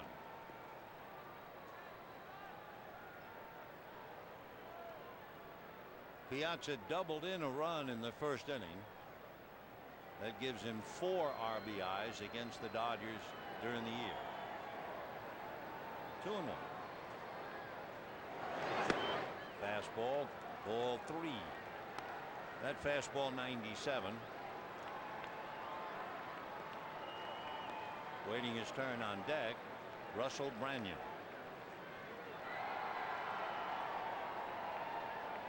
4-4, 5th inning, 2 out. Gonzalez is not much of a threat to do any running. Gonzalez this year 0 for 1. And with Piazza up there capable of hitting him out, you don't expect him to do any running. Piazza with 3 home runs against Penny in the past. Breaking ball, ball 4. So Brad deciding I'd rather throw some breaking stuff and walk Piazza. And Grady Little now is going out to talk to him as Russell Branyan will be coming up. There's no one throwing in the Dodger bullpen. It's not a case of Grady making a switch, as he does so often. Grady goes out and he wants to get into the act and find out what's going on. How about the pitching and the counts? And whatever he does, he usually does it. You could see Brad Penny smile.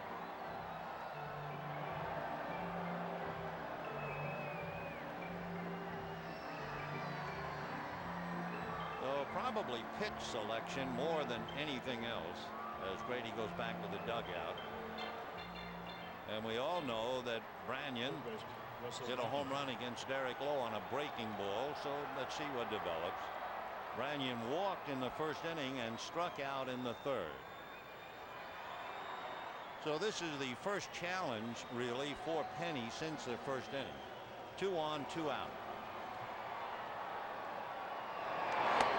Starts him fastball for a strike.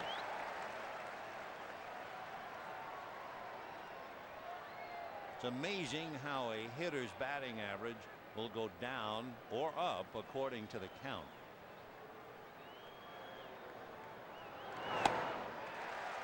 So fastballs on the outside part of the plate. Last one was 95. So Brad jumps out in front of him. 0-2.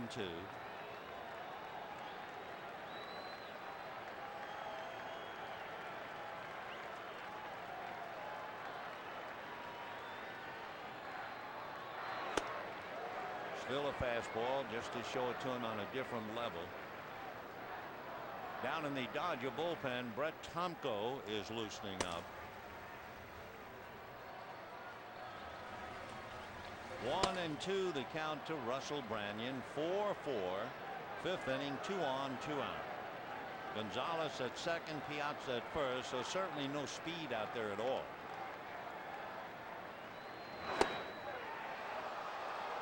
So after 2 fastballs on the outside part of the plate down around the knees, then a fastball up around the eyes, and now a fastball inside.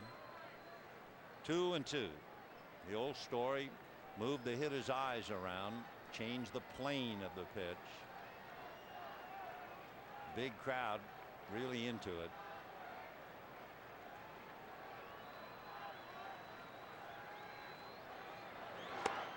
And a high fastball. So Grady, no doubt, went out there and said, look, this guy hit a breaking ball for a home run against Lowe. Let's give him fastballs, just move him around. Well, he's done all that, and he's gone 3-2. So that gives the Padres an edge because they don't have any running speed, but the slow runners can move. Gonzalez from second and Piazza from first. There they go. Curveball for ball 4. So he set him up 5 fastballs, then the breaking ball, and walks him to load the bases. Now Mike Cameron coming up. Cameron is 2 for 2, tripled and singled. This triple drove in Piazza and Branyan in the first inning. Then he scored on a single by Blum. Then last time up he singled a left in the 3rd inning. Mike has had, it would appear from up here, some trouble on a couple of balls hit to center. So Gonzalez, Piazza, and Branyan, and here's Cameron. Breaking ball, ball 1. Mike Cameron's last grand slam against Cleveland, against a former Dodger, Danny Baez. That was 3 years ago. 1-0. Fouled away. For Penny, in making a lot of pitches, he has had 7 0-2 counts, and he has struck out 6. He had 7 3-ball counts, and he has now walked 3. He has also gone over 100, and that's why Tomko's getting ready. 1-1 to Cameron. 4-4, 5th inning, 2 out. Ball 2. Brad made 34 pitches in the first inning.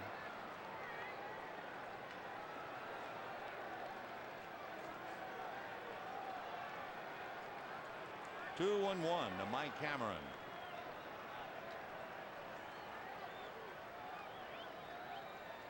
Fastball, check swing, foul. That wasn't even a swing. That was a case of the pitch hitting the bat. Mike didn't get it off his shoulders, and the reason, it was clocked at 98. Now this big crowd, a lot of them on their feet, trying to root Penny out of the jam. Deuces are wild indeed. 2 balls, 2 strikes, 2 out.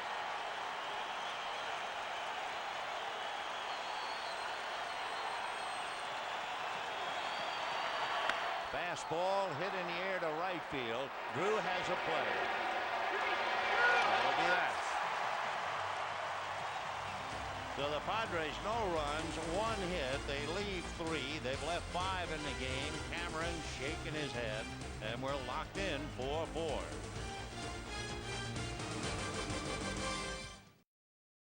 Dodger Baseball on FSN Prime Ticket is brought to you by Aflac. Ask about it at work. And by Lexus and their passionate pursuit of perfection. Twice tonight, Mike Cameron has shaken his head. Once on the ball that was hit by Kent when he just stared at the wall as if it had done him wrong. And then last time, skying to right with the bases loaded on a 2-2 count. It has been that kind of a game, and there's that much tension as we go to the bottom of the 5th. 4-4. And Lofton, Garcia, Parra, and Kent. Ball 1. It could very well be that Brad Penny is done for the night. He made 109 pitches. That's going to go down the line, foul, out of play, 1-1. Penny had one relatively easy inning when he made only 10 pitches, but he had to work very hard otherwise. 1 ball, 1 strike. 1-2.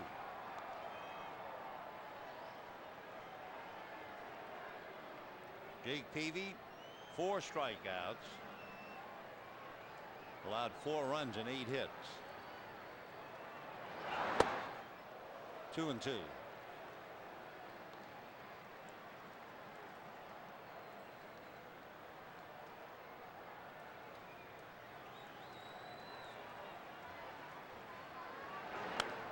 Pop foul, out of play.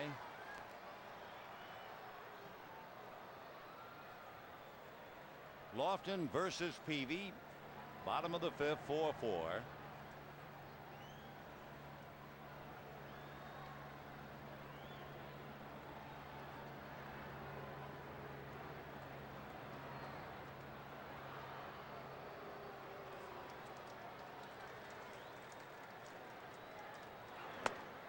great location. Fastball down and on the outside part. So Lofton strikes out a second time. 5 strikeouts for Peavy, and Nomar coming up. For Peavy, a strikeout pitcher. Last year he led the league in strikeouts, and he's atop the heap right now. Of course, Zambrano is hurting. He doesn't figure to pitch much more. So 1 away, and here's Nomar in a 4-4 tie. 0-1. Nomar hitting .303, checking with the plate umpire. Did I swing at a strike?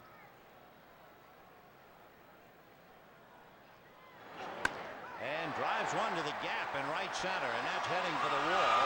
It will bounce high off the wall, and Nomar into second with a stand-up double. So the Dodgers had a tiebreaker in the 4th inning. He's going to run gingerly because of that sore left quad, but he didn't have to really hurry. That was double all over it. So Garciaparra with a double, and in watching him run, you realize it'll be a little tough to score him on a base hit. 1 out. Kent and Drew trying to pick him up. Now Jeff 2 for 2, both doubles.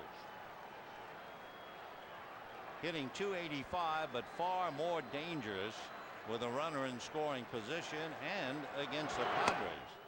Ball 1. Down in the pen for San Diego, John Atkins up for a second time, and left-hander Alan Embry will join him.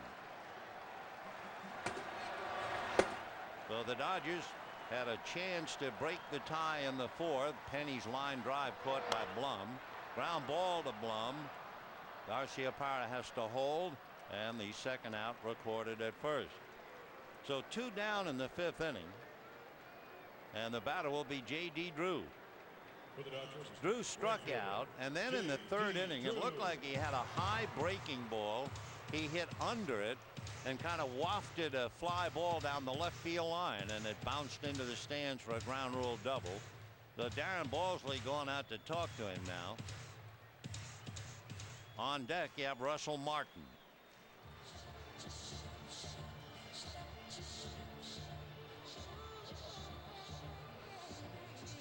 So J.D. Drew, who was batting less than 100 against San Diego when he doubled to drive in the tying run, now up there with a chance, and they're going to take the bat right out of his hands.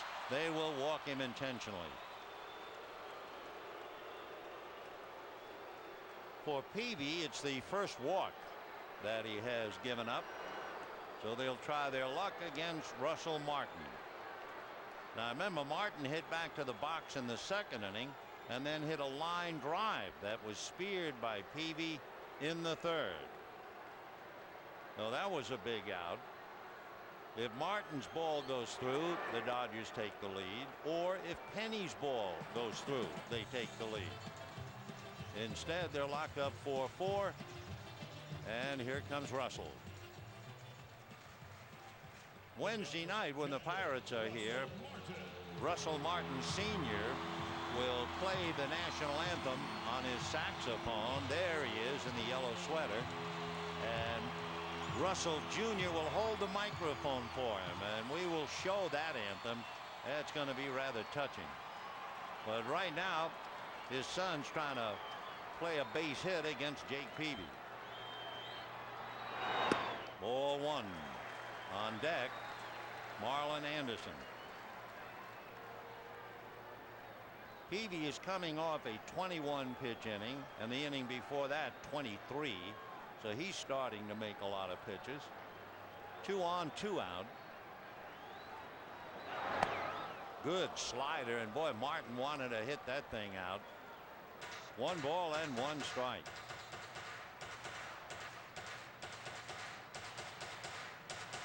Peavy trying to beat the Dodgers for the 3rd time this year and to make his record 7-1. And with his impressive numbers going in, he looked like a lock when the Padres scored 4 in the 1st inning. But the Dodgers have come back. Ball 2.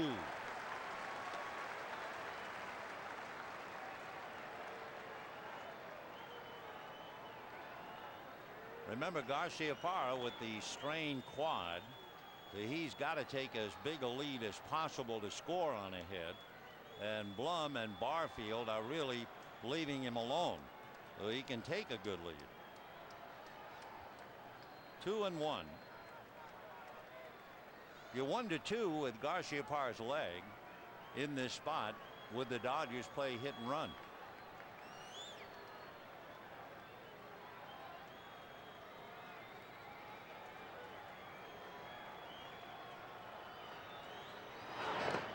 And the fastball is ball 3.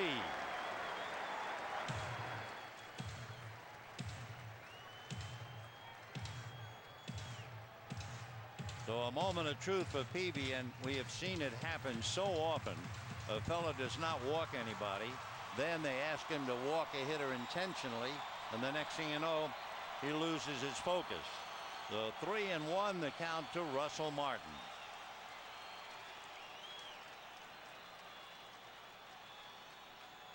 Two out, 4-4. Ground ball to third. All Branyan has to do is go to the bag, and that's it. So no runs, a double, 2 left, and at the end of 5, a 4-4 tie.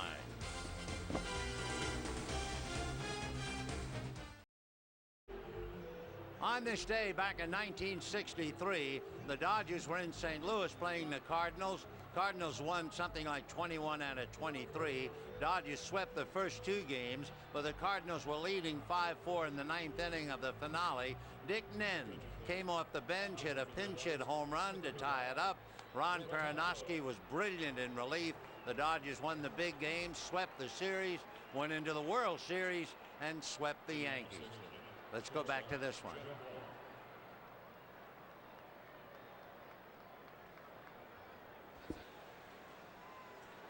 So Brad Penny made 109 pitches, and Brett Tomko will pick up for him. Ball 1 to Jeb Blum.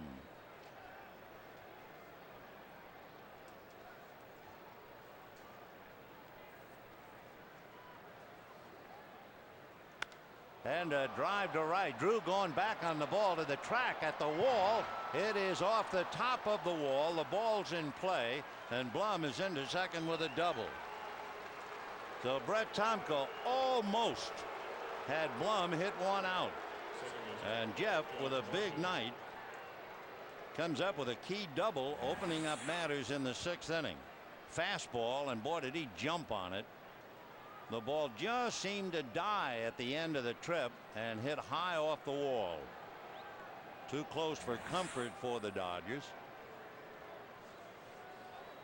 Joe Beimel is getting up in a hurry in the Dodger bullpen. Josh Barfield is the batter, and then Jake Peavy. And Peavy's wearing a helmet, carrying a bat, and coming in the on-deck circle. So let's see what they do with Barfield. Dodgers shorten up at the corners. Barfield has only sacrificed twice. Fouled away, 0-1.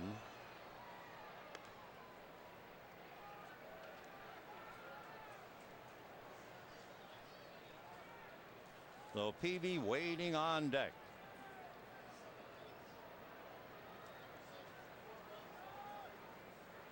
So Blum at second, a possible tiebreaker. 6th inning, 4-4. Boy, what a bad attempt for a bunt. See where the bat was? I mean, if you're going to try and get a bunt down, you got to get that bat out in front of the plate. And he's holding it at such an angle. His bat is actually behind the plate. You couldn't tell it. So 0-2 the count. So Josh is not going to bunt well doing that very often. Termel Sledge. You don't have to have a good memory if you can remember about yesterday. He's out on deck. Ball 1, 1-2. So the boy from Granada Hills, who went to a lot of games here at Dodger Stadium, is going to come up and bat for Jake Peavy, who's still wearing the helmet. And Bruce Bochy has decided to lift him after 90 some odd pitches. 2-2. Tomko, who pitched so very well, went into the bullpen and had some remarkable results, and then things have soured on him. So his earned run average is 5, 8, and 7. Down goes Barfield, and that was a poor at bat. I think Josh should be the first to tell you that. So 1 away, and now here comes Sledge. Yesterday, Sledge got a slider from Jonathan Broxton and singled to right field to score Khalil Green. And Sledge became the hero as the Padres won that game 2-1. Turmel went to school at Long Beach State, and since we're not going to see him again, and it is an odd first name, his dad's name is Melvin, but they also like the name Terrence, so they decided to combine, and it's Turmel. Little ground ball to Jeff Kent. So a leadoff double. That poor at bat by Barfield, and Blum is now at third with 2 out, and Dave Roberts coming up. The bunt. It is so little, and yet it is so important. It changes the whole game. If Barfield moves his man over to third, the Dodgers have to play the infield up, and that makes every hitter twice as tough. So now Roberts 0 for 3. Strike. Against Brad Penny, he grounded out and struck out twice. Surprised everybody, and of course that was part of it. Tried to bunt with 2 strikes in the 5th inning. Failed to bunt, fouled it off, struck out. 1 ball, 1 strike. For Tomko, like any pitcher with a runner at third, he has to be careful. He has 2 wild pitches. 4 runs, 8 hits for the Padres, 4 runs, 9 hits for the Dodgers. Top of the 6th.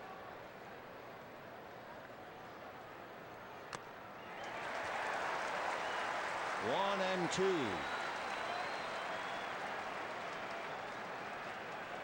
Day born in Okinawa, played for the Dodgers, grew up in San Diego, went to school at UCLA. Hitting .299.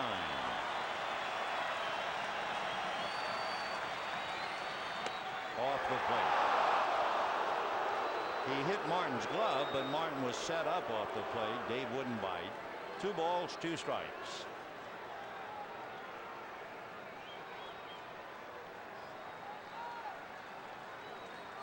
Tiebreaker 90 feet away. On deck, Brian Giles. And I think Roberts will remember that pitch. Wow. Down and in, and Dave strikes out a 3rd time. They lead Blum, and it's still 4-4.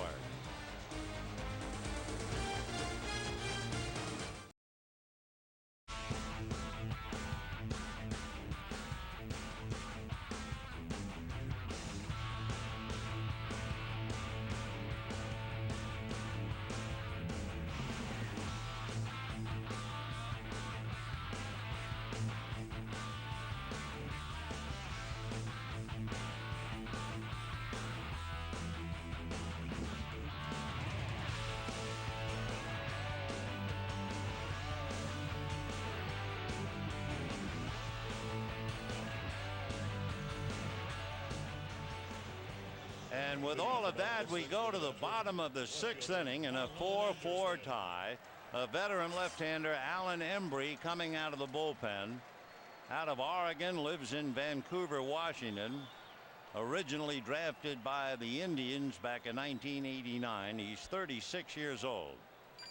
And he'll go after Marlon Anderson. That's a strike. 0-1.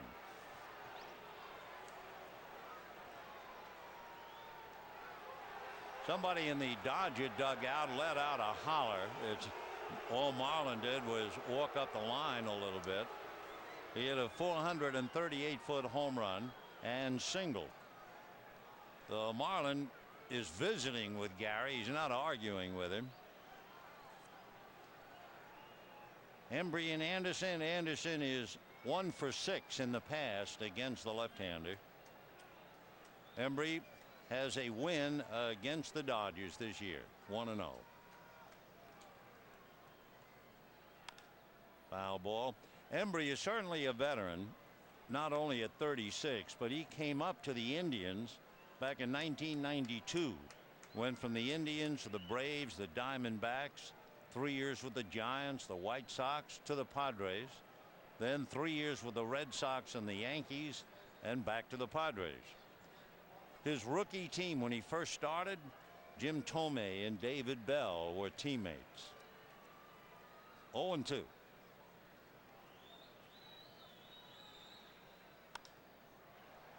Good swing by Marlin Anderson, 0-2, to get a piece of that fastball. It was 92.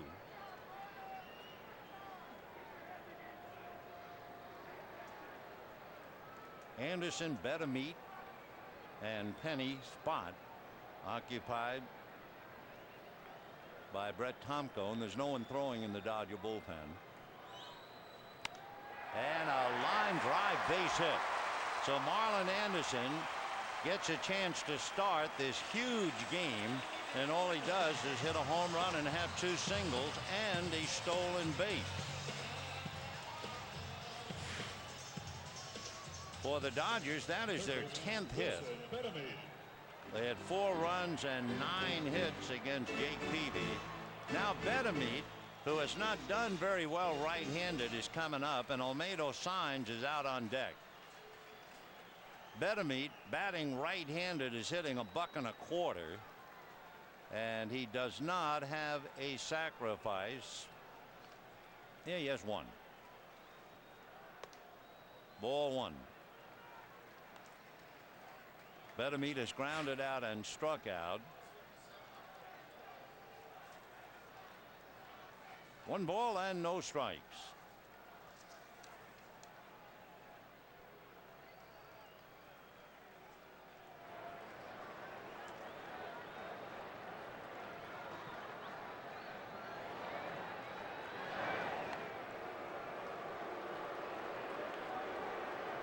The Padres get 2 right-handers up in the bullpen. Clay Meredith, who gave up the home run, his only run in 30-some-odd innings, and John Atkins, who's up for the 3rd time. 1-0 to Marlin Anderson. He had the base hit. Betemeat up there 1-0. Got the bunt foul. 1-1.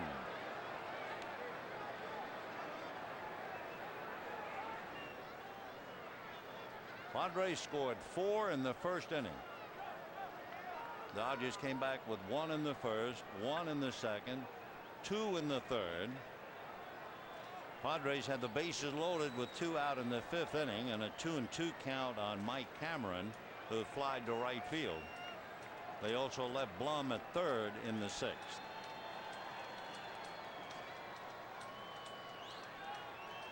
Ball 2. The Dodgers have had ample opportunities. They left Drew at 2nd in the 3rd inning. Anderson was at 2nd in the 4th inning.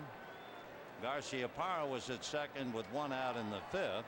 And now Grady has a possible tiebreaker and Anderson at 1st. 2-1.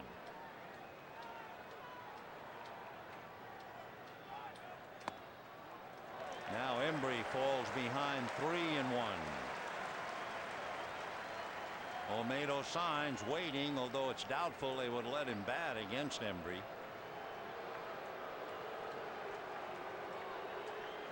Embry 4-3. Strikeout to walks almost 4-1.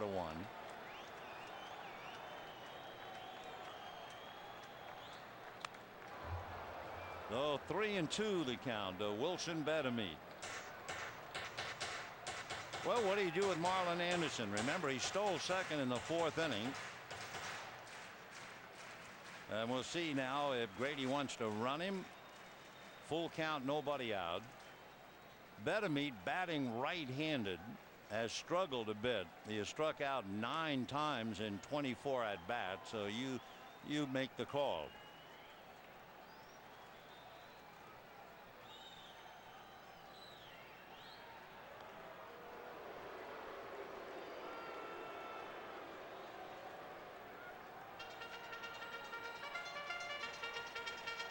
4-4. Bottom of the sixth, nobody out. Marlin, a very short lead against the left-hander.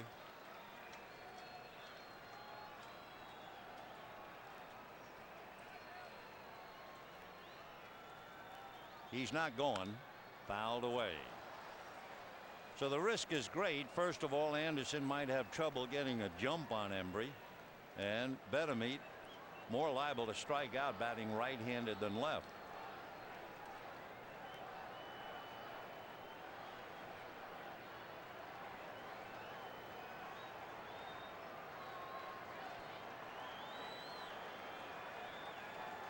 Three and two to Betemeat.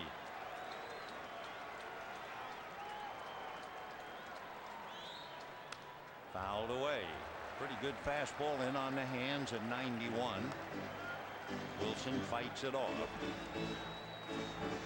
The pressure on Embry. He has to throw strikes.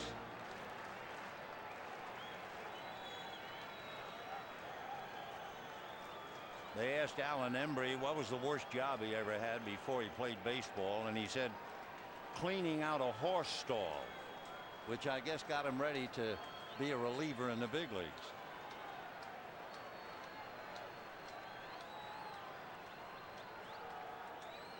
Anderson holding on ball four. So that really puts Bochy in a jam. A key walk following the base hit.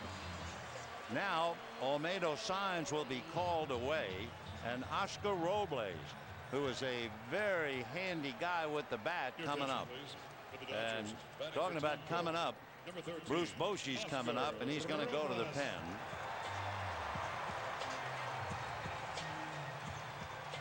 Robles, a very good bunter, so he was coming up in a hurry. So 2 on, nobody out. 6th inning, 4-4.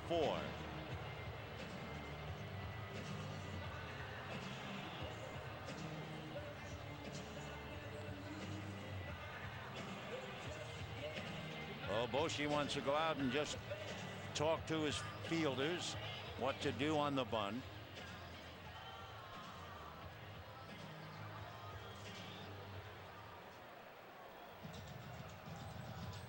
So Oscar Robles, who had a good year last year with the Dodgers, couldn't make the club this year. Did well, hitting .287 in AAA.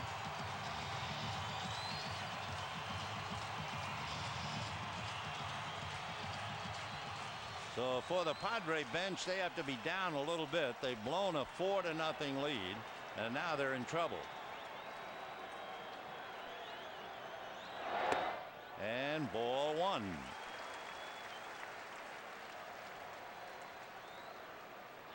Oscar checking with Rich Donnelly, although you would have to believe he's up there to bunt. Marlon Anderson at second. Wilson Betemeat with a big walk at first, and nobody out.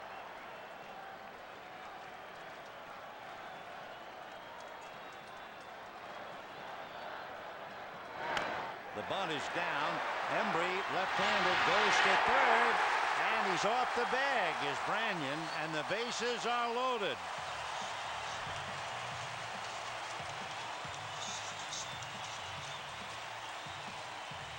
You can understand Bruce Bochy's thinking about Alan Embry. If he can get his hands on the ball being left-handed, he has an easy throw to third. And there it was, but the throw pulled Branyan off the bag. So the Dodgers have loaded the bases as Branyan's left foot had to leave. A huge break.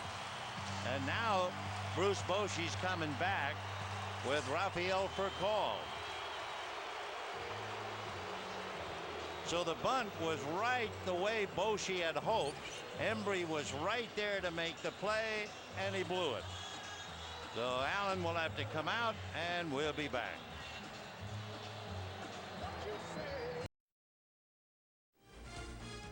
Dodger Baseball on FSN Prime Ticket is brought to you by AT&T, your world delivered, by Jack in the Box, where we don't make it till you order it, and by Infinity, using the power of design to create dynamic, beautiful vehicles. Dodger Stadium is alive and well after the Dodgers were down 4-0 at the end of the top of the first inning. They have not only clawed their way back to get even 4-4, they are now threatening to break it open. And Clay Meredith, who had a streak of 33 2/3 scoreless innings until the home run yesterday by Russell Martin, is now brought in with the bases loaded and nobody out. That old comedian line, you wouldn't give this spot to a leopard, but he has inherited it. So the young man from Virginia, up to his hips in inherited trouble, and Rafael Furcal, who has bunted for a base hit and homered. The Padre infield is up. Anderson, Bettermead, and Robles, and a chopper foul, 0-1. This crowd on its feet. It's only the 6th inning, and we say only. Usually you don't see it this early in a game. A single by Anderson. Bettermead up there to bunt, walk. What was ruled a fielder's choice when Embry's throw. Oh, honey. When Embry's throw pulled Branyan off the bag to load him up. And that's ball 1. 1-1. Rafael hitting .298. 14 home runs, 60 RBIs. Anderson at third. Bettermead at second. Robles at first. Chopper down to Barfield. To the plate in the dirt. And they get one. With a bad throw, and Piazza made a very good play. Barfield almost really messed it up. And it took a fine play by Piazza. The last thing you're looking for is a bounce throw to the plate. But of course, you remember too, Barfield is just a young player. And a poor throw. Had it been a good throw, I still don't think they would have had to play it first. So a force play. Everybody moves up 90. So Bettermead, Robles, and Furcal, and the batter is Kenny Lofton. One out in a 4-4 tie. Meredith brought into such a spot. He's only 23 years old. A bouncer back to the box. They get one. They get two. What a spot for Clay Meredith. No wonder he's charged up as he comes in the dugout. Bases loaded, nobody out, and the Dodgers come up empty. Wow. What an inning. What a game. And at the end of 6, a 4-4 tie.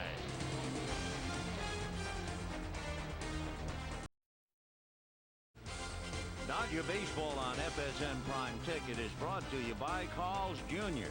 For big, juicy charbroiled burgers, the name of the game is Carl's Jr. And by Ford's Model Year Clearance. See your Southern California Ford dealer today. 7th inning in a 4-4 tie. Kenny Lofton hitting into the double play to end the inning. And now Brian Giles starts it off in the 7th. Ground ball to the hole, off the glove of Wilson Bettermead, and Brian Giles is aboard. So Bettermead unable to handle a ball hit to his left.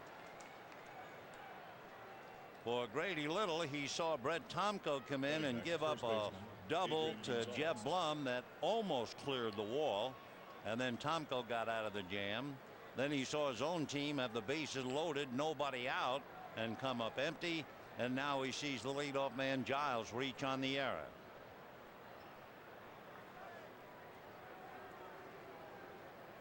So here is Gonzalez, 2 for 3. And there goes Giles. Hit and run drive down the left field line. Foul. So hit and run. No balls and 1 strike. Marlon Anderson over to take a look. Gonzalez single to center, scored a run. Struck out in the 2nd inning. Hit a ground ball slowly to short and legged it out.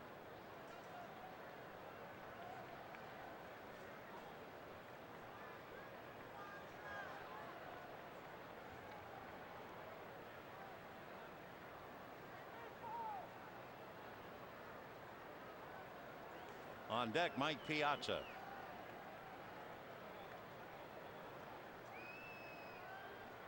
Curveball drag bunt. Nomar will have to do it himself. So Gonzalez drag bunting and moving Giles along. It points up again. Remember, they had Peavy swing away with one out and Barfield at first. Now they have Gonzalez sacrifice and Piazza and Branyan coming up. And they will walk Piazza.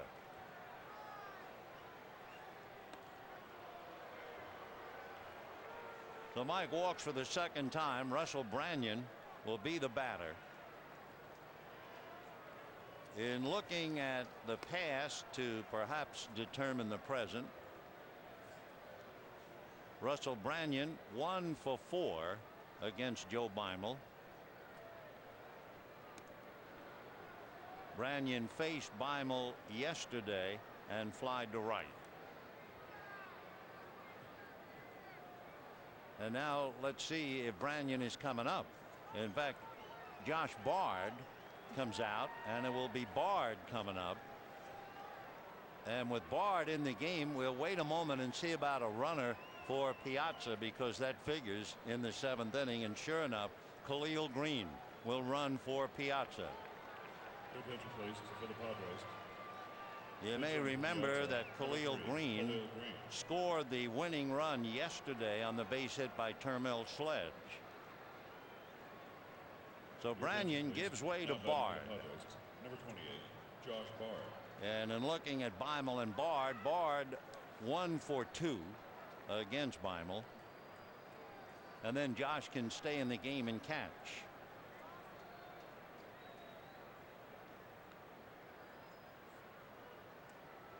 Two on, one out. A strike.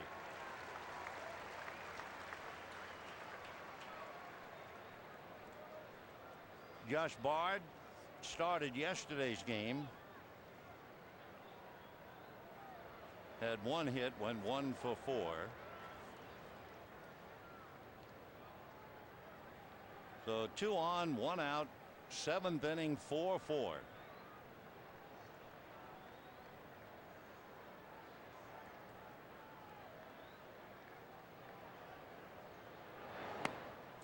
Low fastball, 1-1. In the Dodger bullpen, Jonathan Broxton is loosening up. There's Big John. And on deck, hitting back a Bard, Mike Cameron. Fastball missed. Ball 2-1. So Cameron waits as Josh Bard battling Joe Beimel.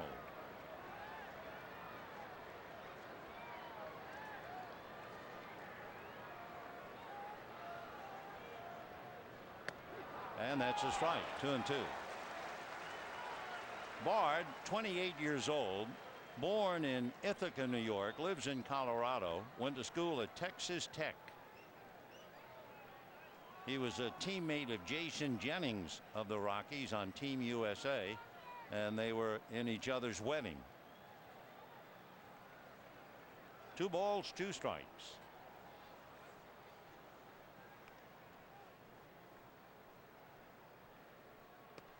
And ball 3. Well, let's take a look at Bard's numbers. A switch hitter, batting right-handed. He has struck out about 20% of the time. He has hit into 8 double plays, but all of them left-handed. 3-2, 1 out. The runners go late. Ground ball to Betemeat, down to second. They get one. There's the double play.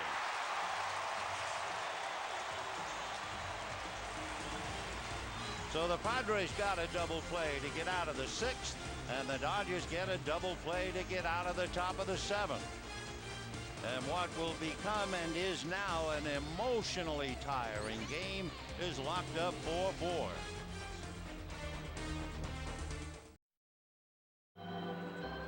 Ah, how good it sounds, how great it feels. Big ball game at Dodger Stadium, a capacity crowd, and they're having a ball. You would never guess it's Monday night. You're more inclined to think of a Friday or Saturday night. Don't forget, the games coming up are just as important. 3 with Pittsburgh and the weekend with Arizona. Josh Bard takes over behind the plate. Manny Alexander is now at third. And we go to the bottom of the 7th. Clay Meredith, who did a magnificent job of getting out of the 6th inning, is now on his own. 1-1 to Nomar. Garciaparra hit into a double play, flied to right, and doubled to right center. Chopper foul. 1-2.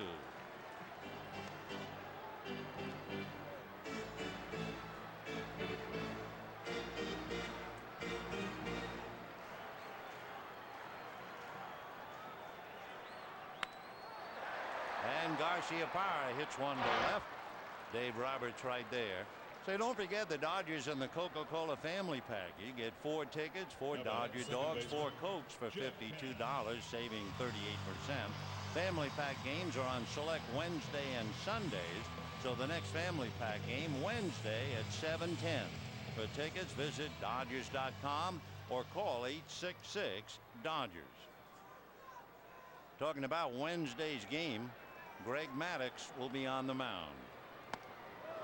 Boy, Kent a big swing. 0-1.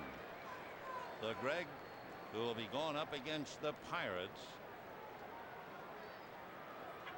He and Derek Lowe figure to work a lot between now and the end of the year. 4-4, 7th inning. Peavy, Embry, and Meredith. Penny, Tomko, and Beimel. And Broxton down in the bullpen will be coming up.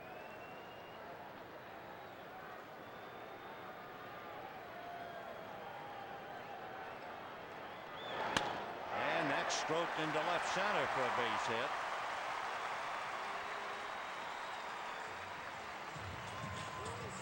So Jeff Kent has 3 hits.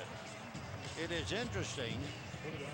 The Dodgers have not been retired 1, 2, 3. The Padres had a 1-2-3 inning, but even in that inning, Cameron had singled and was thrown out trying to steal.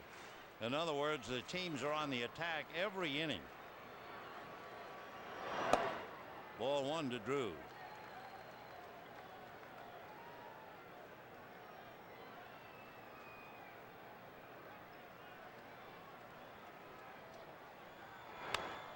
One ball, 1 strike. With a lot of base runners tonight, the Padres have left 7. Dodgers have left 7. We're 4-4, bottom of the 7th. Drew 1 for 2. Hit a fly ball double that bounced into the stands in the left field corner. Struck out and was walked intentionally. 2-1 to JD.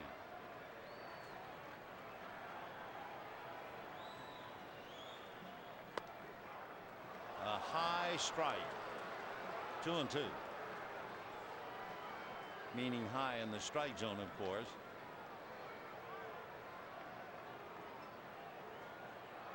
Out of Virginia Commonwealth. Off the plate.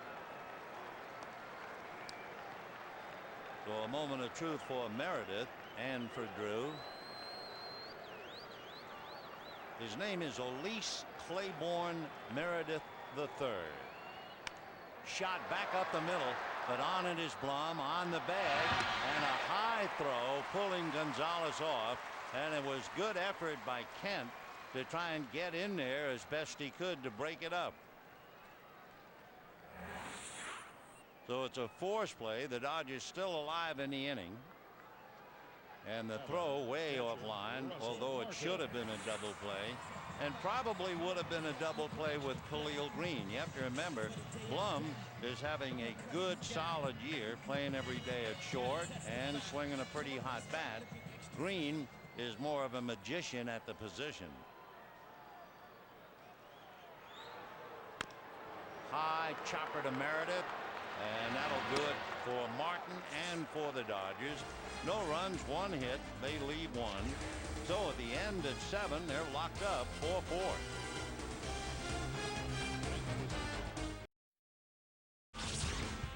The Dodgers found themselves down 4-0 in the first inning, so Jeff Kent doubled in Rafael Furcal to make it 4-1.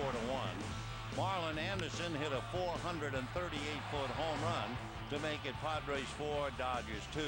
Rafael Furcal hit one over the center field fence to make it Padres 4, Dodgers 3. And then Jeff Kent, for good measure, doubled in with the double by Jeff Kent, was followed by the fly ball double by J.D. Drew, and the ball game all tied up. Each team has had at least one man on base in every inning, and we go to the 8th, 4-4, and Jonathan Broxton on the mound. Strike. Jonathan said after the game yesterday, when Termel Sledge had really beaten him on a slider, and Broxton said, "I'm tipping my pitches. I've got to do something so they can't read me and get those swings on anticipated pitches." Fastball hit to right. Drew is there. So Cameron, who had the explosive triple in the first inning, came up with the bases loaded in the 5th and flied to right, and now flies out leading off the 8th. And the batter is Jeb Blum. Blum has a single and a double. Yesterday he had a walk, a single, and a double. He had a double in the Chad Billingsley game, and he had a single in the Maddox game. So Jeff has certainly made his contributions, hitting .261, 4 home runs, 29 runs batted in. And he came into the game hitting .406 throughout the series. Off the plate, ball 2.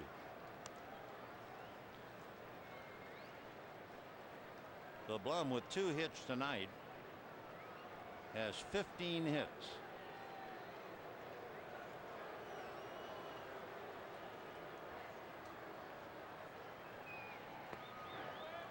Boy, a lot of young players being battle tested, and Broxton is certainly one of them. John was just 22 the middle of June. I mean, he made the jump from Jacksonville, and now all of a sudden he has the key role as the setup man.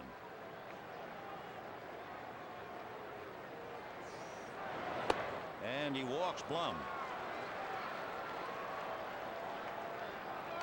Friend, Saturday the Dodgers take on the D-backs at 7:10, and the first 50,000 fans in attendance receive a free Dodger team photo calendar, compliments of Panda Express. So for tickets, call 866-DODGERS or visit Dodgers.com. Josh Barfield coming up, another young player, and he has struggled tonight. Fly to center, reached on an error, and was thrown out trying to steal. Couldn't bunt Blum over in the 6th inning and eventually struck out, and then almost blew the big play with the bases loaded when he fielded the ground ball and threw on a bounce to Mike Piazza, who made a big play. That was on a ball hit by Furcal, and then Lofton hit into the double play. So Barfield would like to do something important now. 0 for 3, hitting .279.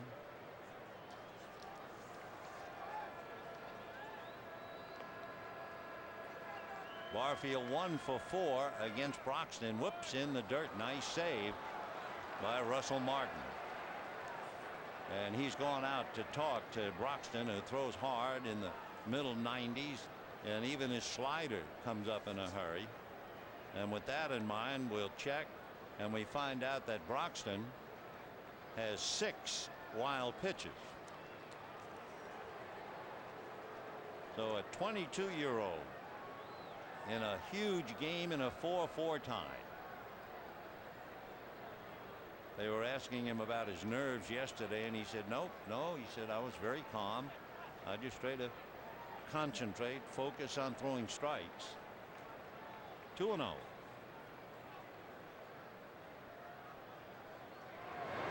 Fastball hit to right, starting to slice. Drew on the run, going to have to play it against the wall. Lofton overruns it. Drew picks it up, gets it back in, and Kent's throw to the plate, not in time, but going to third is Barfield, and he'll make it when the throw got away from Martin. And the Padres take a 5-4 lead as Barfield does make a huge contribution. So Josh doubled to right center. Lofton tried to pick the ball up as he cuts over in front of Drew. He couldn't do it. And when Lofton overruns the ball, then Drew has to pick it up. He gets the ball back in to Jeff Kent, whose throw to Martin was not in time, but Russell might have had to play at third, but dropped the throw. So Barfield will double in the run, and Todd Walker is now going to come up and bat. We'll see how they rule it. On the throw to the plate, Martin might have had a play, and we'll just wait on the scoring. But we do know it's 5-4 Padres. Dodger infield is up with 1 out and a strike to Walker.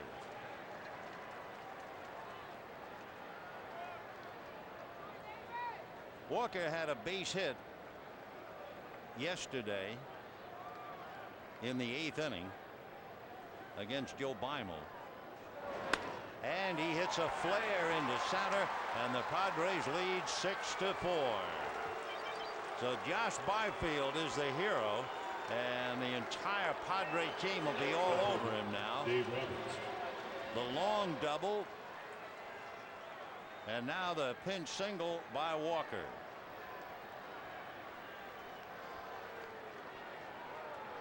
Two runs in the inning, 6-4 San Diego.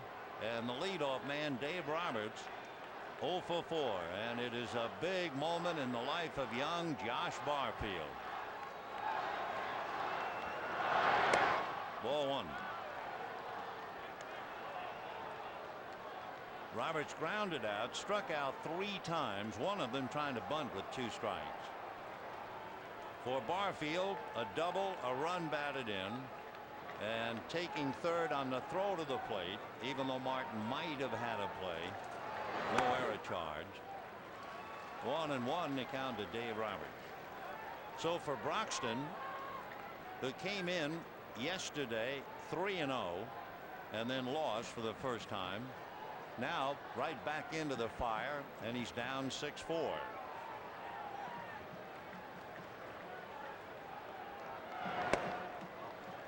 Ball 2, 2-1. Dodgers in the bottom of the 8th inning. Marlon Anderson, Wilson Betemit, and then Broxton spot.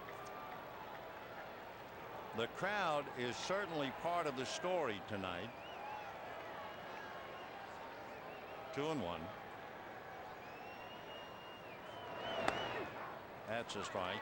The paid attendance tonight, 55,831, the 16th sellout, and the largest Monday crowd ever. I mean, it's more like Saturday night here.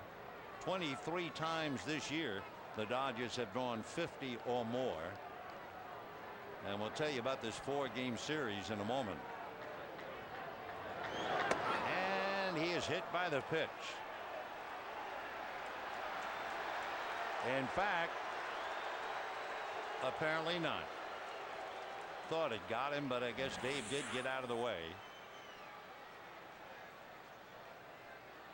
Okay, good call by Gary, bad call up here. Of course, Dave put on a pretty good act like he was going to first.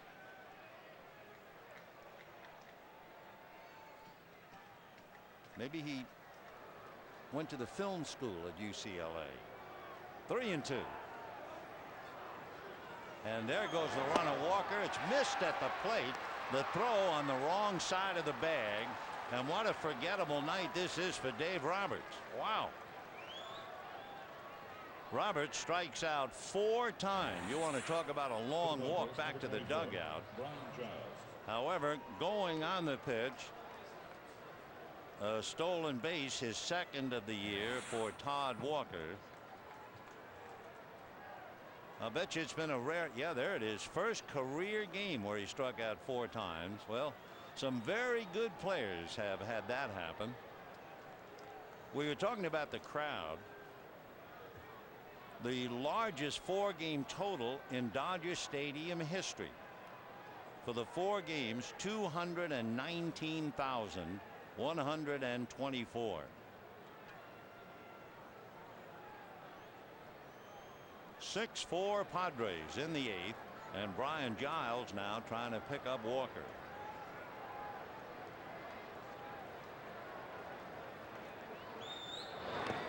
Check swing. It's going to cost a strike.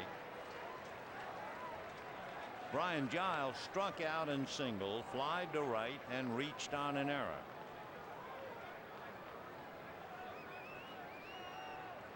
Todd Walker with a stolen base at second with 1 out. A walk to Blum. The long double by Barfield to score him. Josh takes third on the throw to the plate. Walker's single scores him, and he steals second as Robert strikes out. Dropped in nicely. 0-2.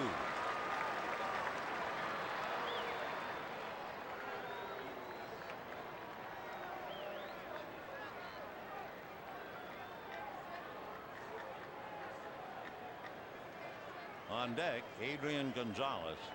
2 out.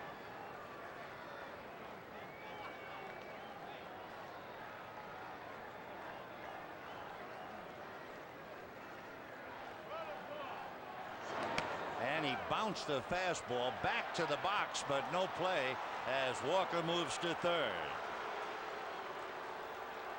So that wild pitch came back to Jonathan, and he looked over, but that's all. Walker heads up on the delivery, and as soon as it popped away, even though it went back to Broxton, Todd was at the bag. So for Jonathan Broxton now, he has 7 wild pitches this year. And of course at 22, things happen.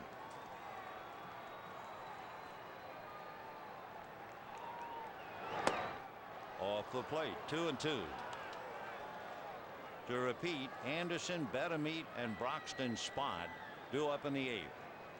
So the Dodgers, down by 4 in the first inning, have come back, but now they're down by 2, and we're in the 8th inning.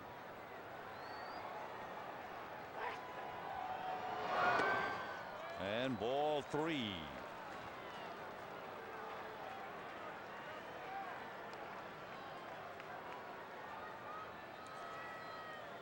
Brian Giles hitting .269, 13 home runs, 75 runs batted in. Dodgers shut him down pretty well. He was hitting .200 coming into this game against them.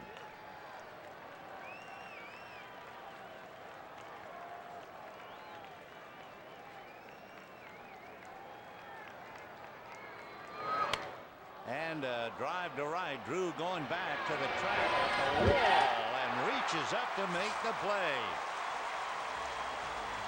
Fine play by J.D. Drew, but the damage is done as the Padres pick up 2. And we're heading to the bottom of the 8th.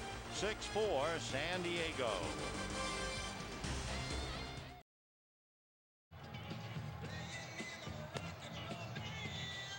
Bottom of the 8th inning with the Padres leading 6-4. Scott Linebrink coming out of the San Diego bullpen, and the Dodgers will have Marlon Anderson and Wilson Betemeet, and then we'll see about a hitter for Broxton. Scott Linebrink, with that record of 7-3, worked the 8th inning yesterday, gave up a base hit but struck out 2. Did not appear in the Woody Williams game. Did not appear in the David Wells game. So Linebrink facing Marlon Anderson, who has a home run and 2 singles.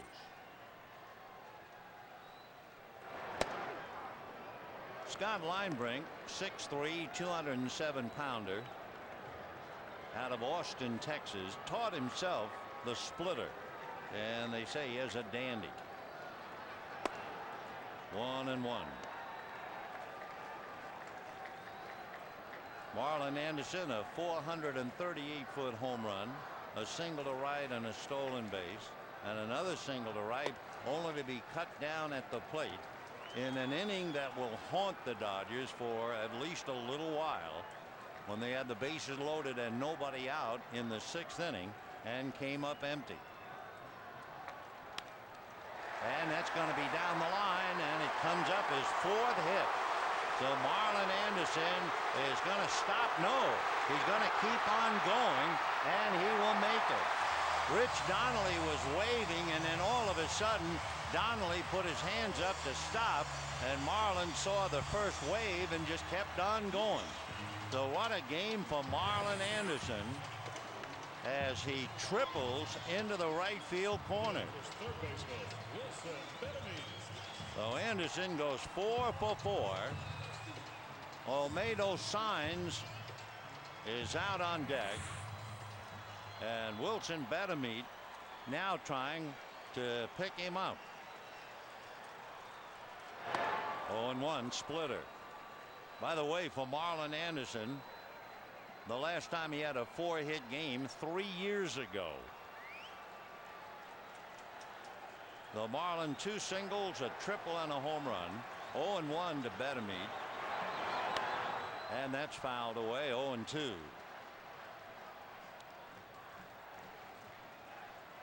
The Dodgers have had at least 1 hit in every inning.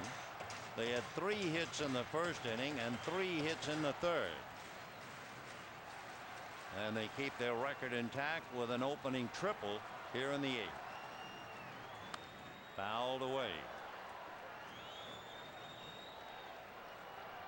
Betemit hitting .265. Wilson with 17 home runs, 47 runs batted in. Scott Linebrink, like Jake Peavy, plays a little guitar. 0-2. Fastball lined up the middle. So the Dodgers have the tying run at first and nobody out. Oh, is this a game, huh? Wow. And this crowd loving every moment of it. It's been a roller coaster ride from depression to euphoria and all the stops in between. And now Olmedo Signs coming up as Anderson gets 5s in the dugout.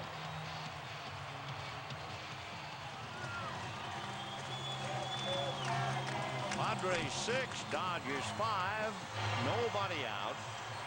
What a night for Marlon Anderson, and here is Olmedo Signs. Signs out on deck earlier in the 6th inning, and then Robles came up to bunt for him. And a strike. In looking at Linebrink versus Signs, Signs 0 for 2 against him. Signs hitting .286 against Bruce Bochy and company. Betemit at first. Nobody out.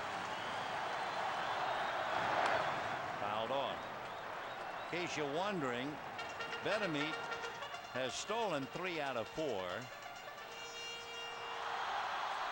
And Linebrink has to keep an eye on him. Boy, it's not Monday night here. No way. It is Mardi Gras night. It is New Year's Eve night. 0-2 to Olmedo Signs. Splitter got him. So Olmedo comes up empty. 1 out. And Rafael Furcal. Look at the bottom drop out of that thing. So Linebrink takes care of Signs. Now he has Furcal. And let's see about what's happened when they go head to head.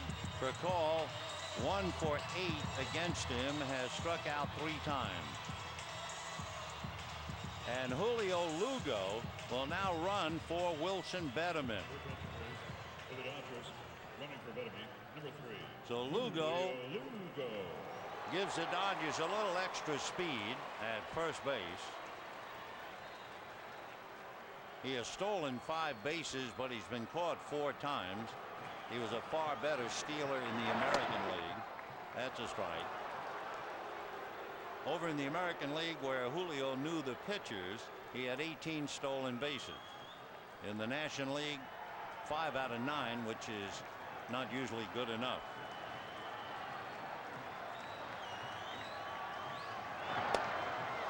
0-2. Furcal had a bunt single in the first inning, homered in the third, grounded out in the fourth, and hit into a force play when he grounded to Barfield, who threw it on a bounce to Piazza for a force. 0-2. Chopper foul.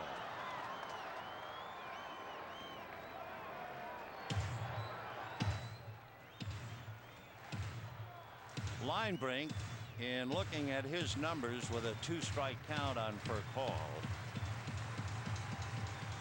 his strikeout to walk ratio is better than 3-1. 0-2.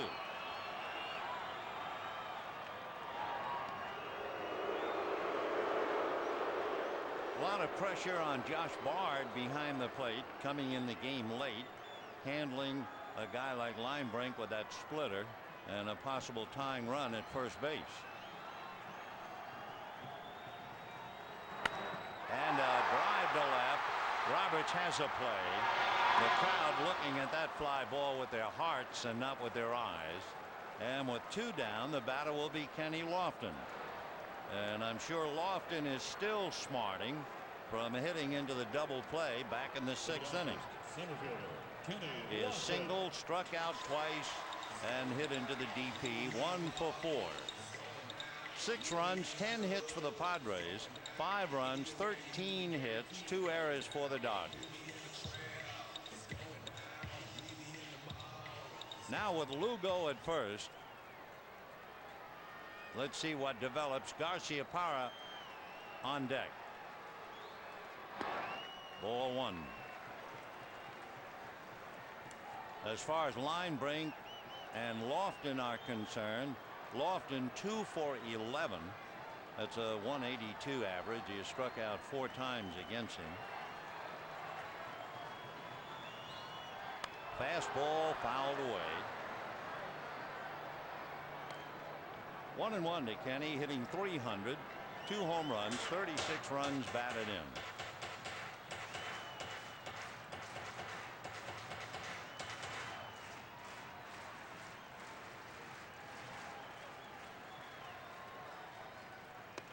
Ball 2.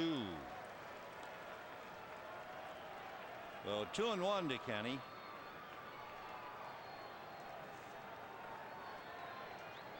Garciaparra on deck is 2 for 4 with a home run in the past against Linebrink.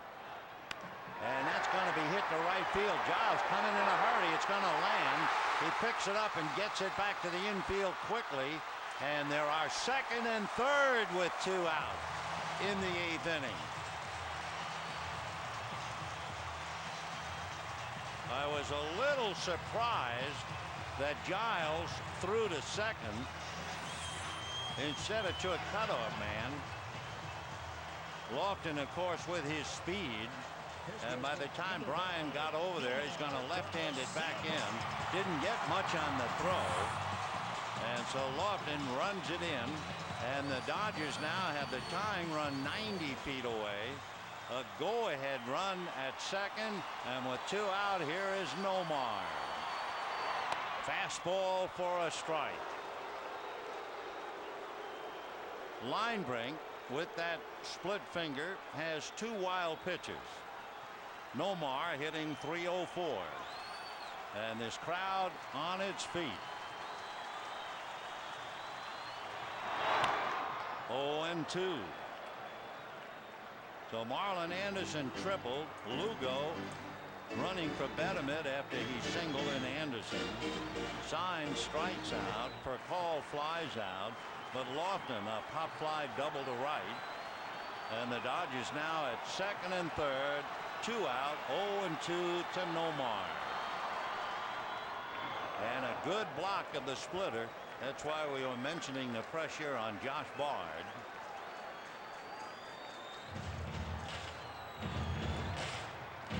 One and 2 the count to Nomar. Boy, you talk about pressure. How about right now with first place at stake? 1 and 2.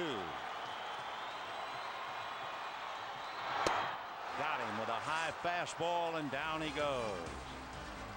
Now the Dodgers, agonizingly close, get 1 run with a single, a double, and a triple. And at the end of 8, 6-5 San Diego.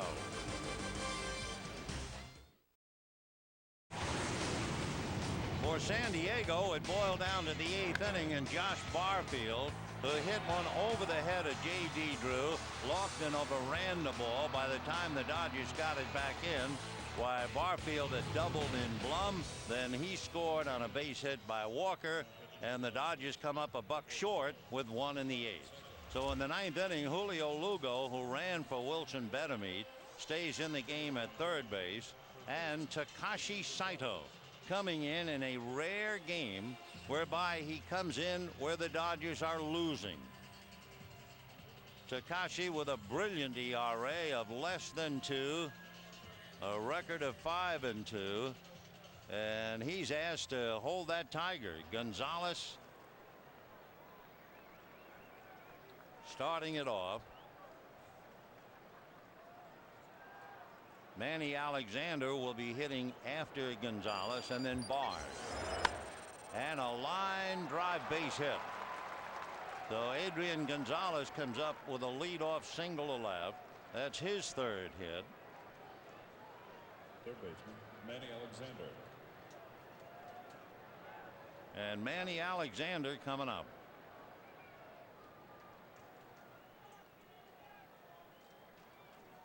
Manny Alexander, in case you don't know his background, it's rather interesting. There's no pressure on him at all tonight. You know why? Because he was the guy they thought would take over for Cal Ripken. And when he joined Baltimore from the minor leagues, they moved Ripken over to third so that he could play shortstop. Good bunt. And Saito looks at second and throws to first.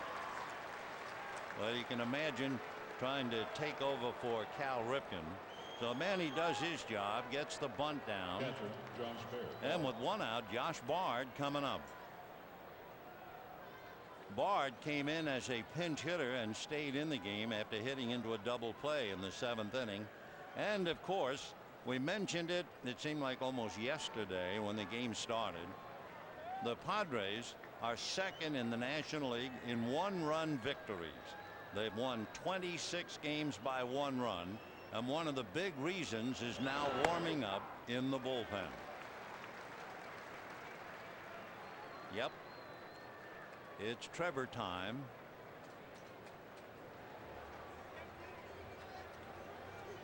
Josh Bard hitting .316.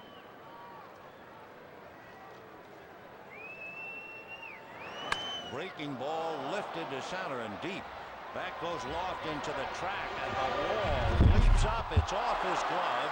The runner, Gonzalez, had to hold, and he can only go to third on a double by Josh Bard. So Kenny Lofton, a tremendous effort, timed it perfectly, just couldn't hold on to it. A former basketball player at Arizona. So he went up, and in looking at that, he might have taken a home run away, if nothing else. Goaltending. So Bard gets himself a long double as Kenny keeps the ball in the park. All Gonzalez could do is hold up and then go to third.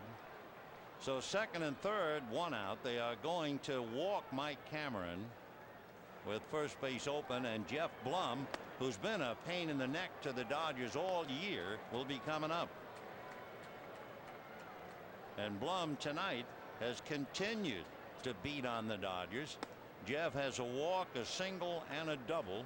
He has a run batted in and he has scored one, and he's hitting a ton against the Dodgers. But they'll take their chances, and of course, among other things, Blum, a switch hitter, will come up hitting left-handed. So 1 out, 9th inning, 6-5 San Diego. And don't forget, the season does not end tonight. The Dodgers play Pittsburgh and Arizona at home. They go on the road to Colorado and San Francisco. San Diego goes home to play Arizona and then Pittsburgh. And then they finish on the road in St. Louis and Arizona. So with Rick Honeycutt talking to Saito, what do you do with Jeff Blum? Jeff Blum with a single and a double tonight. So he has 15 hits and 34 at bats. He's well over 400. He has 7 runs batted in. So they lost Khalil Green, the very talented shortstop, out with the bad finger, and Blum forced to play every day, and he's just been wonderful. So the bases loaded, 1 out. Time. Gonzalez at third, Bard at second, Cameron at first. 6-5 San Diego.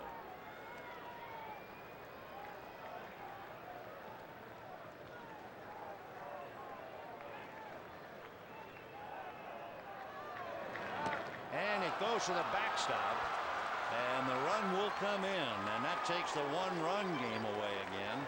It is 7-5 San Diego for Takashi Saito. That would be the second wild pitch he's made all year, and it comes as a very bad time. So everybody moves up 90 as Gonzalez comes home. Bard goes to third, Cameron to second. 7-5 San Diego. Infield has to play up. First base open with Blum, followed by Barfield. Ball 2. 7 runs, 12 hits for San Diego. 5 runs, 14 hits. 2 errors for the Dodgers. We're in the 9th inning.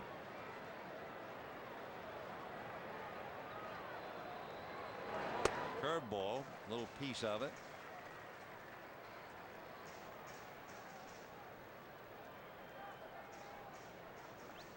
So it's been Penny, Tomko, Beimel, Broxton, and Saito.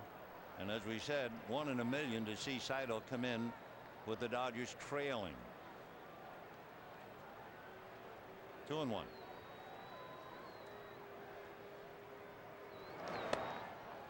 That missed, ball 3. Josh Barfield, who had that huge double in the 8th inning, is waiting on deck.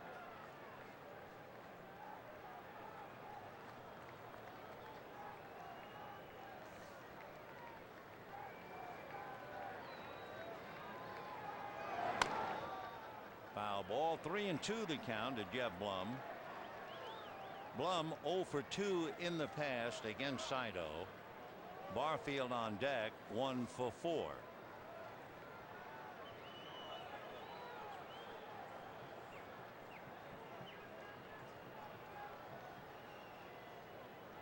Three and 2.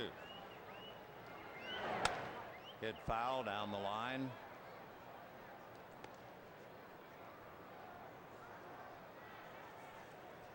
Blum hitting .261. He has 4 home runs, all of them hit left-handed. 29 runs batted in.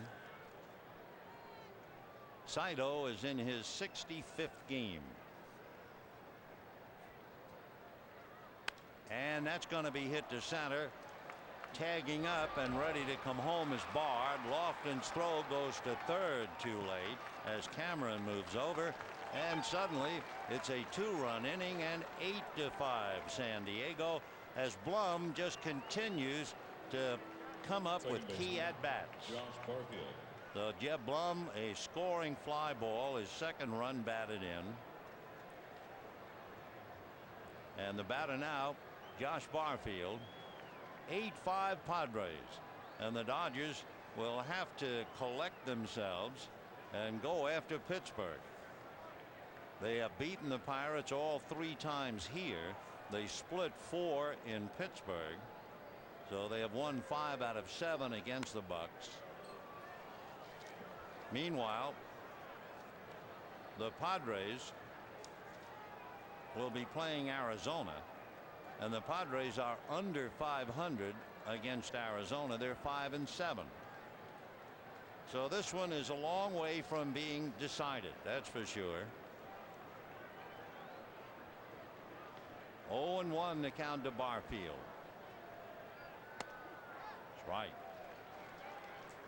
So Josh, who flied out in the first inning, who couldn't get a bunt down in the 6th, who almost threw the inning away on the throw to the plate, and Piazza saved him.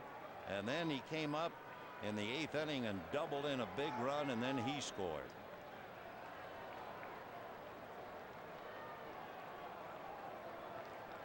Mike Cameron inching down the line a little bit from third to try and distract Saito.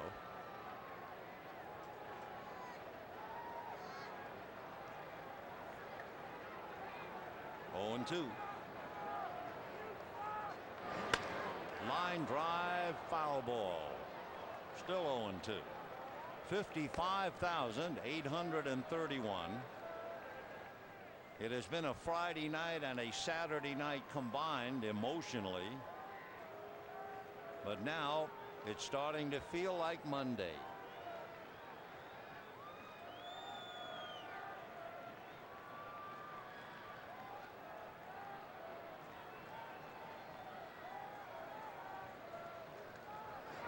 Breaking ball, and that's going to be a base hit.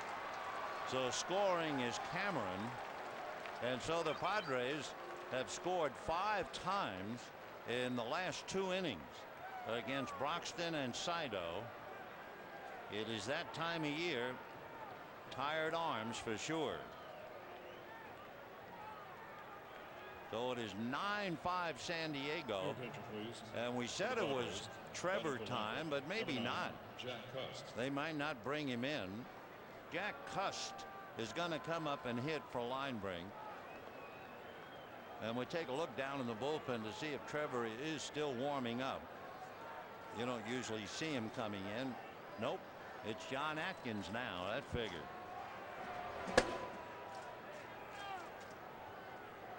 So Jack Cust coming up. Saito has made 19 pitches.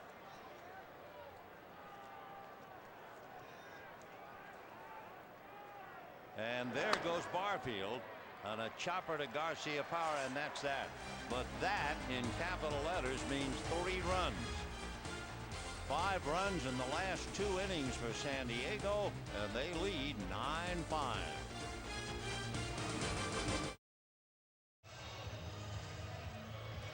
Nine to 5 San Diego. So as expected, Trevor Hoffman sat down and John Atkins comes in. Oh, now. And wish you a very pleasant good evening. Sleeping the sleep of the good child. Nothing quite like it. John Atkins, among other things, had the Tommy John surgery 8 years ago, but he's battled his way back. He was originally drafted by Oakland out of Oklahoma State. He lives in West Virginia, and he's 29 years old.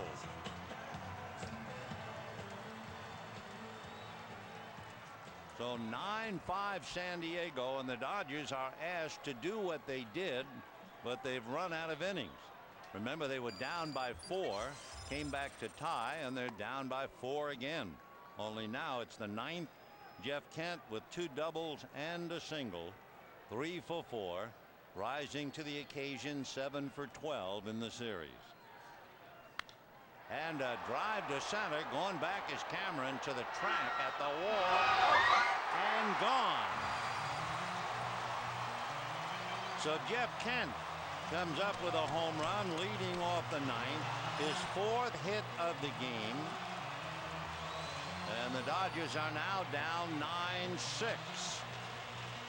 That would also be the third Dodger home run. Fastball out over the plate, and it's gone.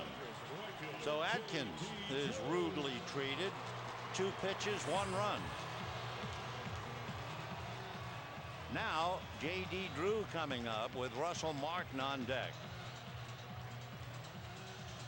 John Atkins, with an ERA of 3, had only given up 1 home run in 51 innings. And then Jeff takes him out. So here's Drew. Strike. J.D. struck out, had a fly ball ground rule double in the 3rd to left field. Walked intentionally and hit into a force play. 1 for 3. Bounced that one. 1 ball, 1 strike.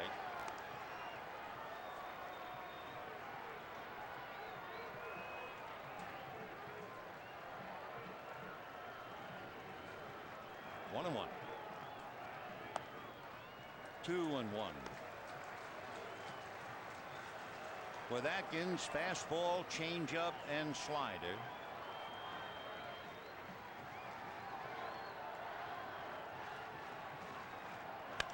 And another drive to deep right center, and that is gone. Whoa, was that hit? So now it is 9-7 on home runs by Kent and Drew.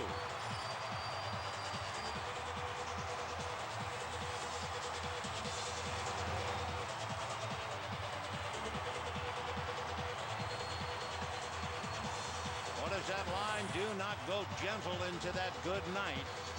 Well, the Dodgers have decided they are not going to go into that good night without howling and kicking. And Bruce Bochy going out to the mound to find out what's going on. So John Atkins is banished in a hurry. Home runs by Kent and Drew. But of course the Padres still have a 2-run lead, and all of a sudden it is Trevor time. So as Hoffman will be making the jog in, we'll be back.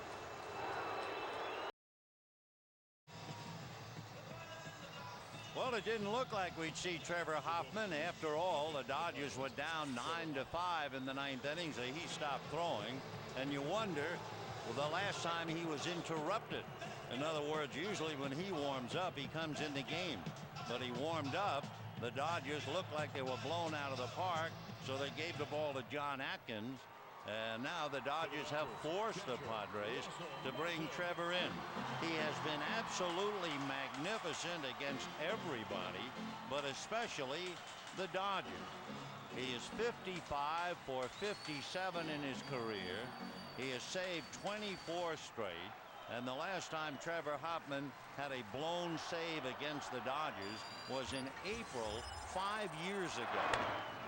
Driving to left center by Martin. That ball is carrying into the seats. 3 straight home runs.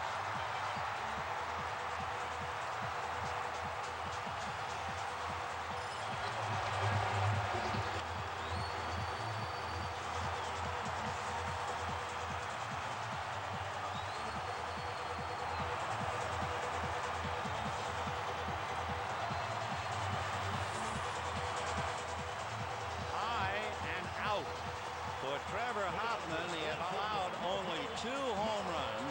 Russell Martin's dad is ecstatic.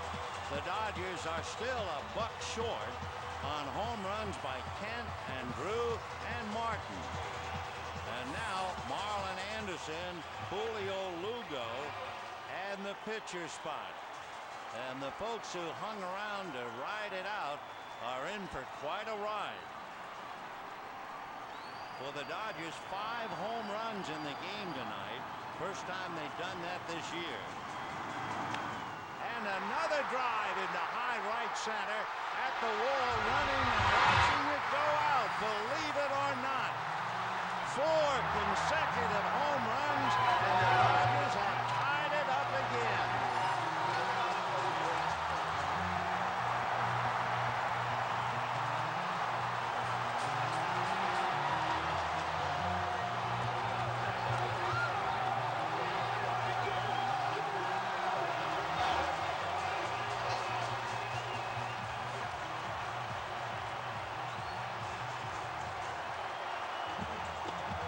coming back in. The people in the parking lot have decided they better come back. And for Marlon Anderson, what a night. 2 singles, a triple, and 2 home runs. A 5-hit game, and we're 9-9. Lugo a drive, but this one is catchable. Mike Cameron. Can you believe this inning? In fact, can you believe this game?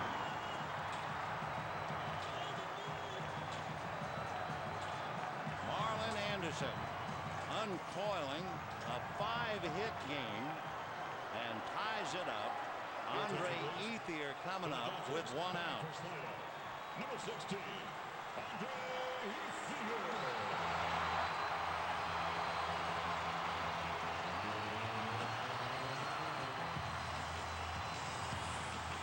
Boy, there is no reason to speak when you see pictures like that.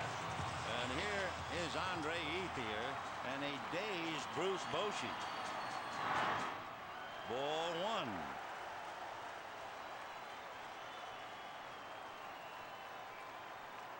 Four consecutive home runs in the 9th inning. Jeff Kent, J.D. Drew, Russell Martin, Marlon Anderson, and we're 9-9. Strike. So the Dodgers have done what figured could not be done. They were down 4-0 in the first inning and came back, but they had innings to do it. Down 4 in the 9th, they have come back. That's a strike.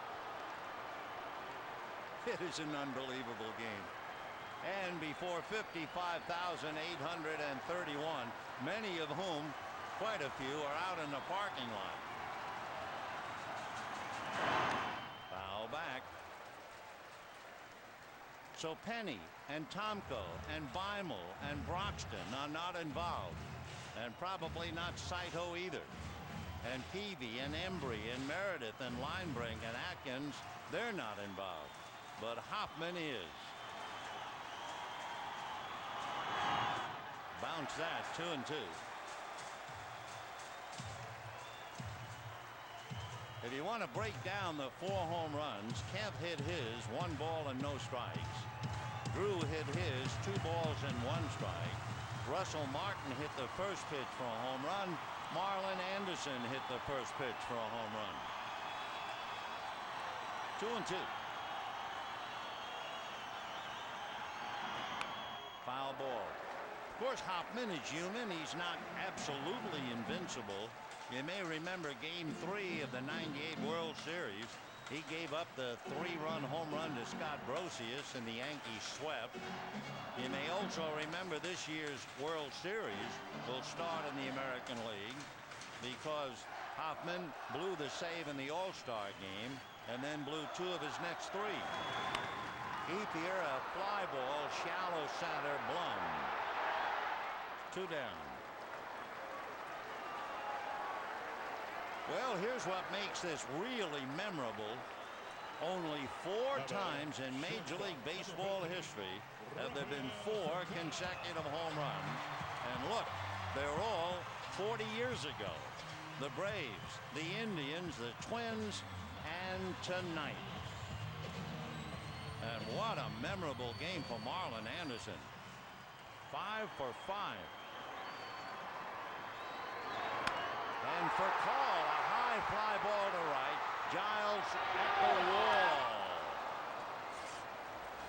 Well, wouldn't you know this was going to go extra innings? No, I don't think you did. Not when it was 9-5 in the bottom of the 9th inning. And this crowd is beside itself with joy. You can come down off the wall now, and we'll be back.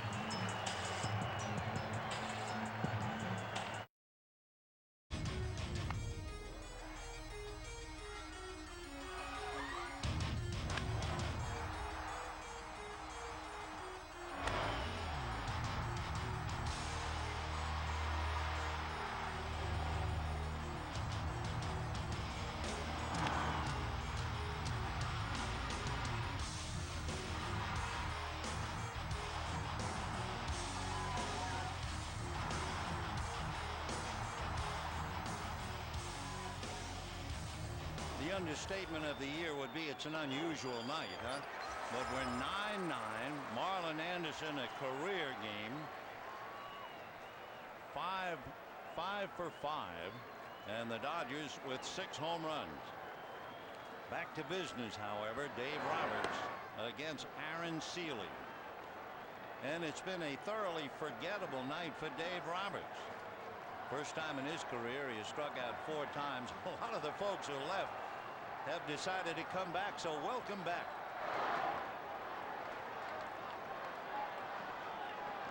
Two and one to Dave Roberts. Grounded out, then struck out in the second, struck out in the fifth, trying to bunt with 2 strikes, struck out in the sixth, and struck out in the 8th. And lines it to center. Lofton is there. So Seeley takes care of Roberts. 1 out in the 10th inning. Yeah, I bet you that youngster will be talking about this game for quite a while, as will the rest of us. Yeah, call a friend and tell him about it. Brian Giles. Ball 1.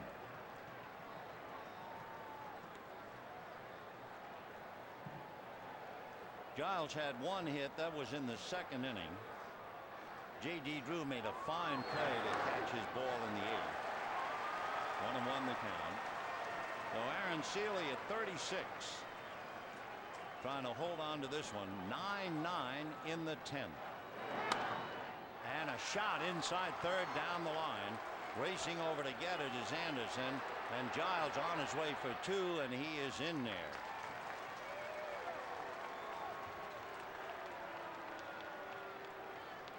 So Brian Giles, a double with 1 out, and Gonzalez and Alexander coming up. First baseman. Great effort by Julio Lugo, but that was long by him.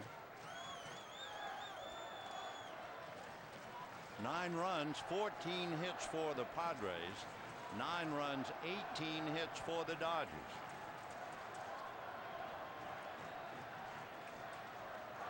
And they're going to walk Adrian Gonzalez and take their chances with Manny Alexander. You know, this is really a rare game in many ways. The Dodgers have not been retired in order, nor have the Padres been retired in order. Even though the Padres had only 3 men come to the plate in the 3rd inning and Cameron had singled, he was thrown out trying to steal. So it's been standing room only on the infield and at home plate tonight. 9-9 in the 10th, and first place at stake. And the Padres blowing 4-run leads twice. Paul McAnally will come up and hit now for Alexander. Check me. See if that's correct. Yep. So Aaron Seeley and Rick Honeycutt talking about McAnally. He appeared yesterday and flied to right field. His mom and dad have been here. I'm not sure if they're here now, but they've been here for the last couple of games to see their son. He had a walk-off home run, did McAnally, in San Diego. He is 25 years old, lives in Phoenix, but he went to school at Long Beach State, and he grew up in Oxnard. In fact, he was at Dodger Stadium when Ramon Martinez pitched his perfect game here. So McAnally with 2 on and 1 out. Slow breaking ball for a strike.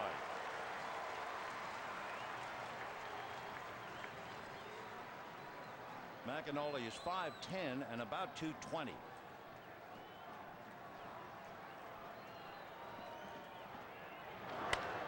And a high fly ball into deep right center. Back goes Lofton at the wall and makes the catch. Boy, that had a chance to go out, and it just died at the last minute. There is a light breeze, but barely a zephyr. And when Lofton broke to go after it, for a moment It looked like it might carry out, and he was at the wall.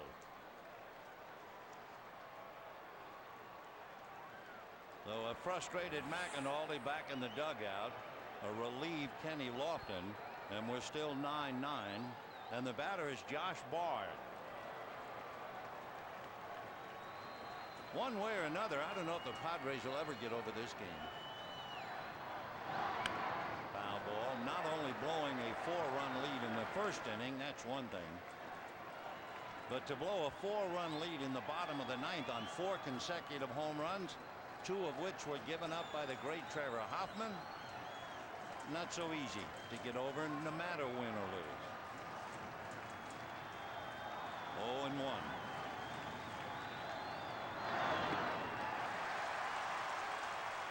When the Dodgers come up in the bottom of the 10th inning, they have Kenny Lofton, Nomar Garciaparra, and Jeff Kemp, and this crowd on its feet yet again.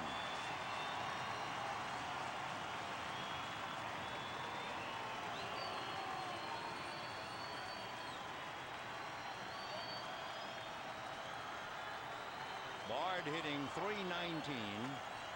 Hit into a double play, but he also doubled. And he's going to hit it to right. Drew is going to charge it, and they're going to have to send Giles in. The throw, he will score, and the runners move up. And again, the Padres take a lead, this time 10-9, as Josh Bard with a double and a single picking up for Russell Branyan. And he comes up with another big hit. So Giles carries it in. Gonzalez goes to third. 10-9 San Diego. And Mike Cameron the batter. And of course you realize it could be a lot worse for Grady. That ball that McAnally hit sure looked like it might go out. Ball 1. 10 runs, 15 hits for the Padres, 9 runs, 18 hits for the Dodgers.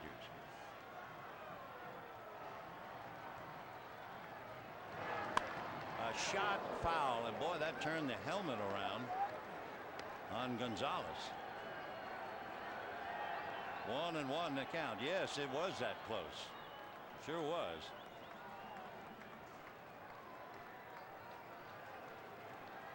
Cameron tripled in 2 and singled,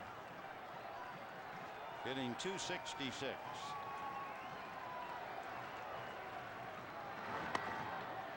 Ball 2.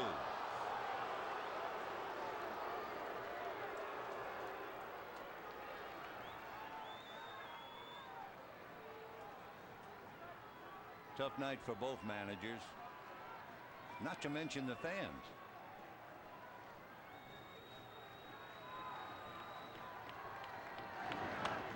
Off the plate, ball 3. Well, in this spot, you're really on the horns of a dilemma. You got enough trouble with Cameron, and on deck, Jeff Blum. Blum rhymes with glum.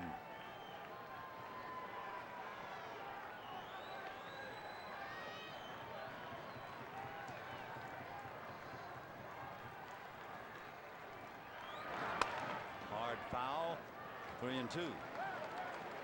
So with 2 down, Josh Bard will be going from first. Gonzalez down the line from third, directing traffic.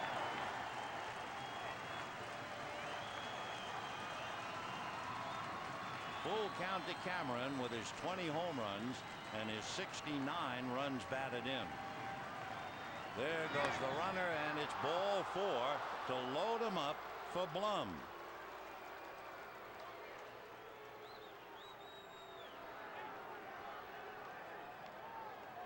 Boy, you talk about the anguish of a fan. There's a lot of it here, but they'll remember this game for a while. Great. Great. Don't forget, Pittsburgh and Arizona will be here. Well, here is Blum. He has a walk, a single, a double, and a scoring fly ball, hitting .260. And he hits a fly ball down the right field line. A trio of Dodgers, and it will be Drew. So they get Blum, get out of the jam, but they still surrender a go-ahead run. And so here they come, Lofton, Garciaparra, and Kent, and it's 10-9 Padres. Dodger Baseball on FSN Prime Ticket is brought to you by Gatorade Thirst Quencher. It's in the MLB. Is it in you? 10-9 in favor of San Diego. Mark Bellhorn takes over at third base and will probably bat high up. No, he'll bat ninth. And Rudy Cianez, the pitcher, will bat in the cleanup spot. That way, if there is an 11th inning, Bellhorn would then bat second. So Rudy coming in, and he becomes the 7th San Diego pitcher. And it's only fitting, I guess, in this rather memorable game that a former Dodger will come in. A somewhat shell-shocked Trevor Hoffman watches, and Cianez, who was with the Dodgers in '94 and '95, that's a long time ago. He's had a tremendous career. He was originally signed by the Indians out of Brawley High School 20 years ago, and he is still at it. Kenny Lofton is still at it. He'll lead it off. That's right. Kenny has a single and a double, hitting .302. Bellhorn well in on the grass at third. Fastball misses. 1 ball and 1 strike.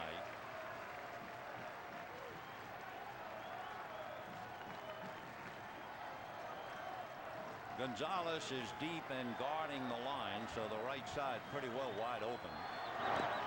And that's ball 2.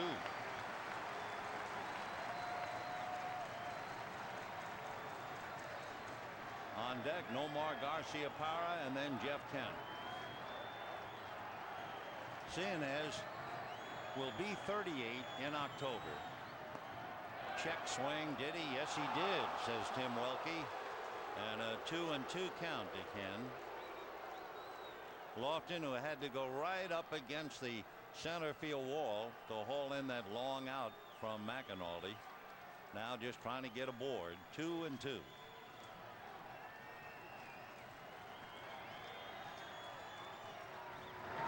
Ball 3.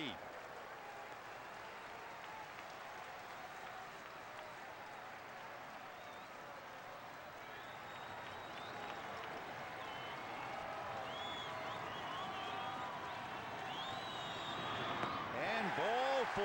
And the Dodgers have a rabbit as the tying run.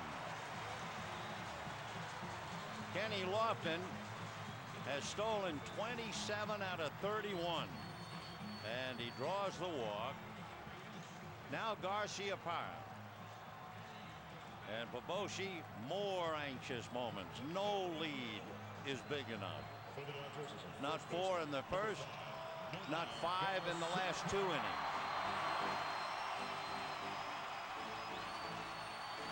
Nomar hit into a double play, flied to right, doubled, flied to left, and struck out.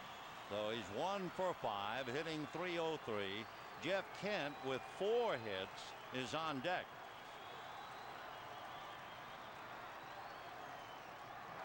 Ball 1.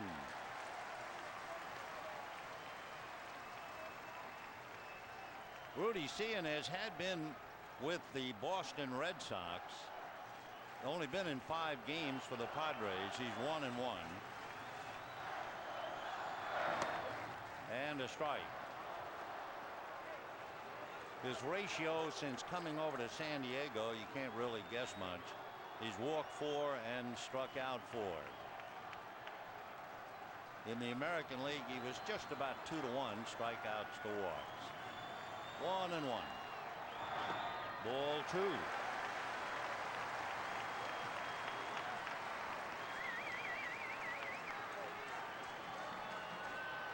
On deck, Jeff Kent, who's had a huge night. A single, 2 doubles, and a home run. And now Cianez, wild. Walks Lofton, and he's behind 3-1. And Boshi is twisting in the wind.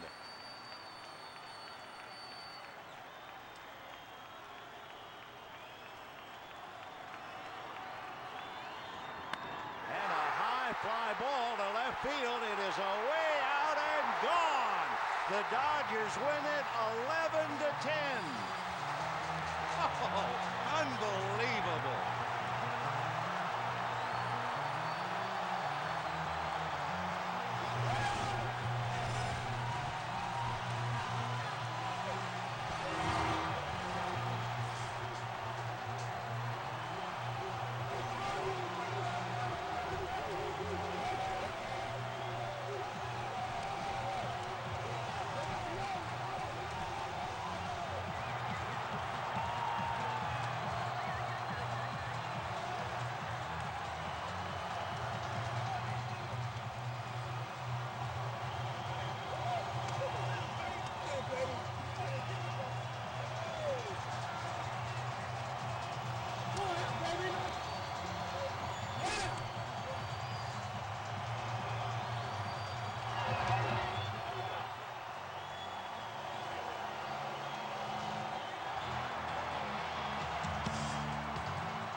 Forgot to tell you, the Dodgers are in first place.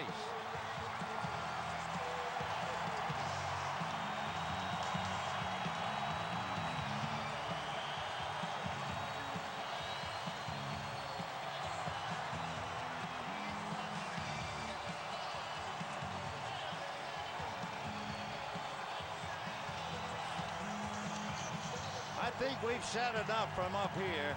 Once again, the final score in 10 innings, believe it or not, Dodgers 11, Padres 10. Stay tuned for Dodgers Live, and it starts right now. Good night, everybody. All right, thanks a lot, Michael Eaves here on the field. You know, no more. I get paid money to ask you the right questions in the most unusual situations. I have no idea what to ask you right now. This is the craziest game I've ever seen. It was pretty crazy. I'm just so proud of our team. The way they stuck in there, they persevere, they pick each other up. And look at this crowd. They're still here. They're stuck around. It's awesome. I don't know what to say either. It's awesome. A lot of times you get in a situation late in the season, Omar, you need a spark, even for the stretch run, to get you over the hump, to get that positive momentum. If this is not a spark example, I don't know what is. Yeah, you know, and it was just good. Like I said, the team really stuck together. Everybody was going out there. They were doing their job. And it's just an awesome win. That is a full team win right there, and it says a lot about them. And it says a lot about you going out there with a bum leg, still playing first place, and coming up with a game-winning hit. You know, like I said, these guys, when you see what these guys are doing, how do you not get pumped up? They really pick everyone up. Nomar, we appreciate the time. Go celebrate with your teammates. Nomar Garciaparra, a solid effort tonight. One of the craziest games you have ever seen at Dodger Stadium. They come back from 2 4-run deficits to win it 11-10 in the 10th inning. And more importantly, they take a half-game lead over the Padres going into their next series against Pittsburgh. Guys, it's a crazy scene down here on the field. Let's send it up to you in center field to Patrick, Kevin, and Steve. All right, Michael, great job. You know what? It was a pretty crazy scene from where we were sitting in that 9th inning, those 4 consecutive home runs, which hasn't been done in over 200,000 games. We did the math. That's not even counting the playoffs. And then, you know what? Kevin Kennedy here, he said, hey, they're going to get to this guy. You got the walk. He said Nomar's going to take this guy deep.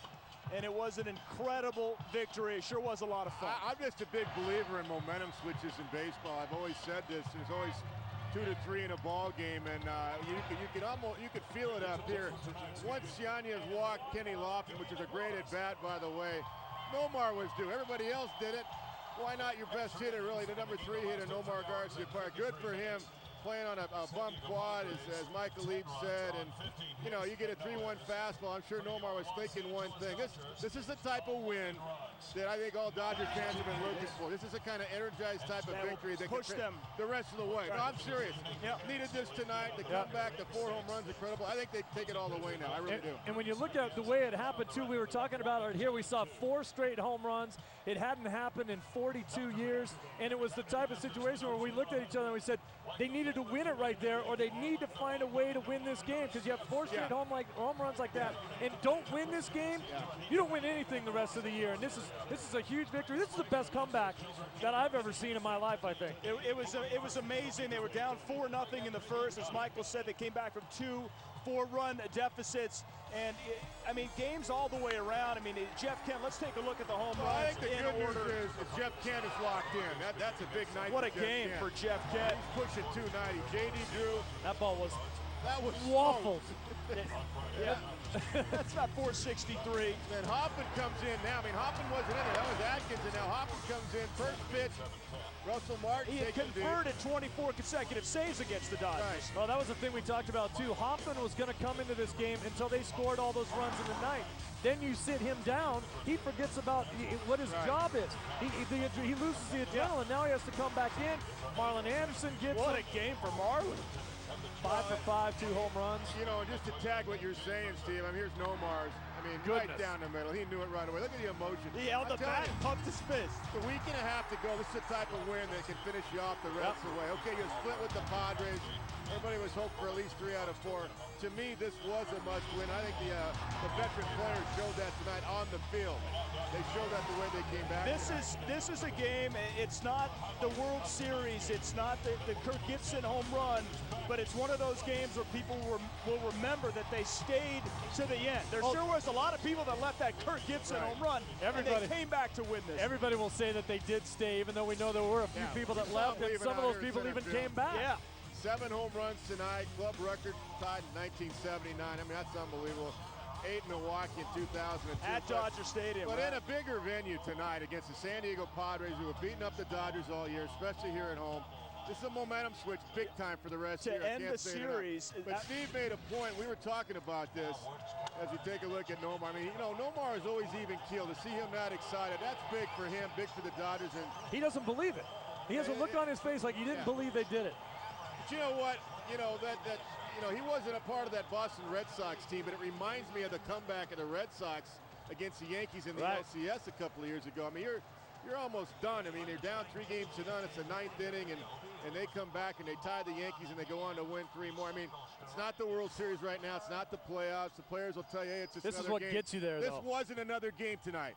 This wasn't another game. No, exactly. Otherwise, they wouldn't have had a team meeting. They knew they had to win this game tonight. Closed-door team meeting. This looked all but over because Saito came in, in the 9th inning, and it really melted down, and it was like, oh, you know what, 4 runs, they have no chance. But I want to get back to Steve's point about Hoffman. I'm just going to tell you from managing. I had a closer named Tom Hankey who was a 300-save closer.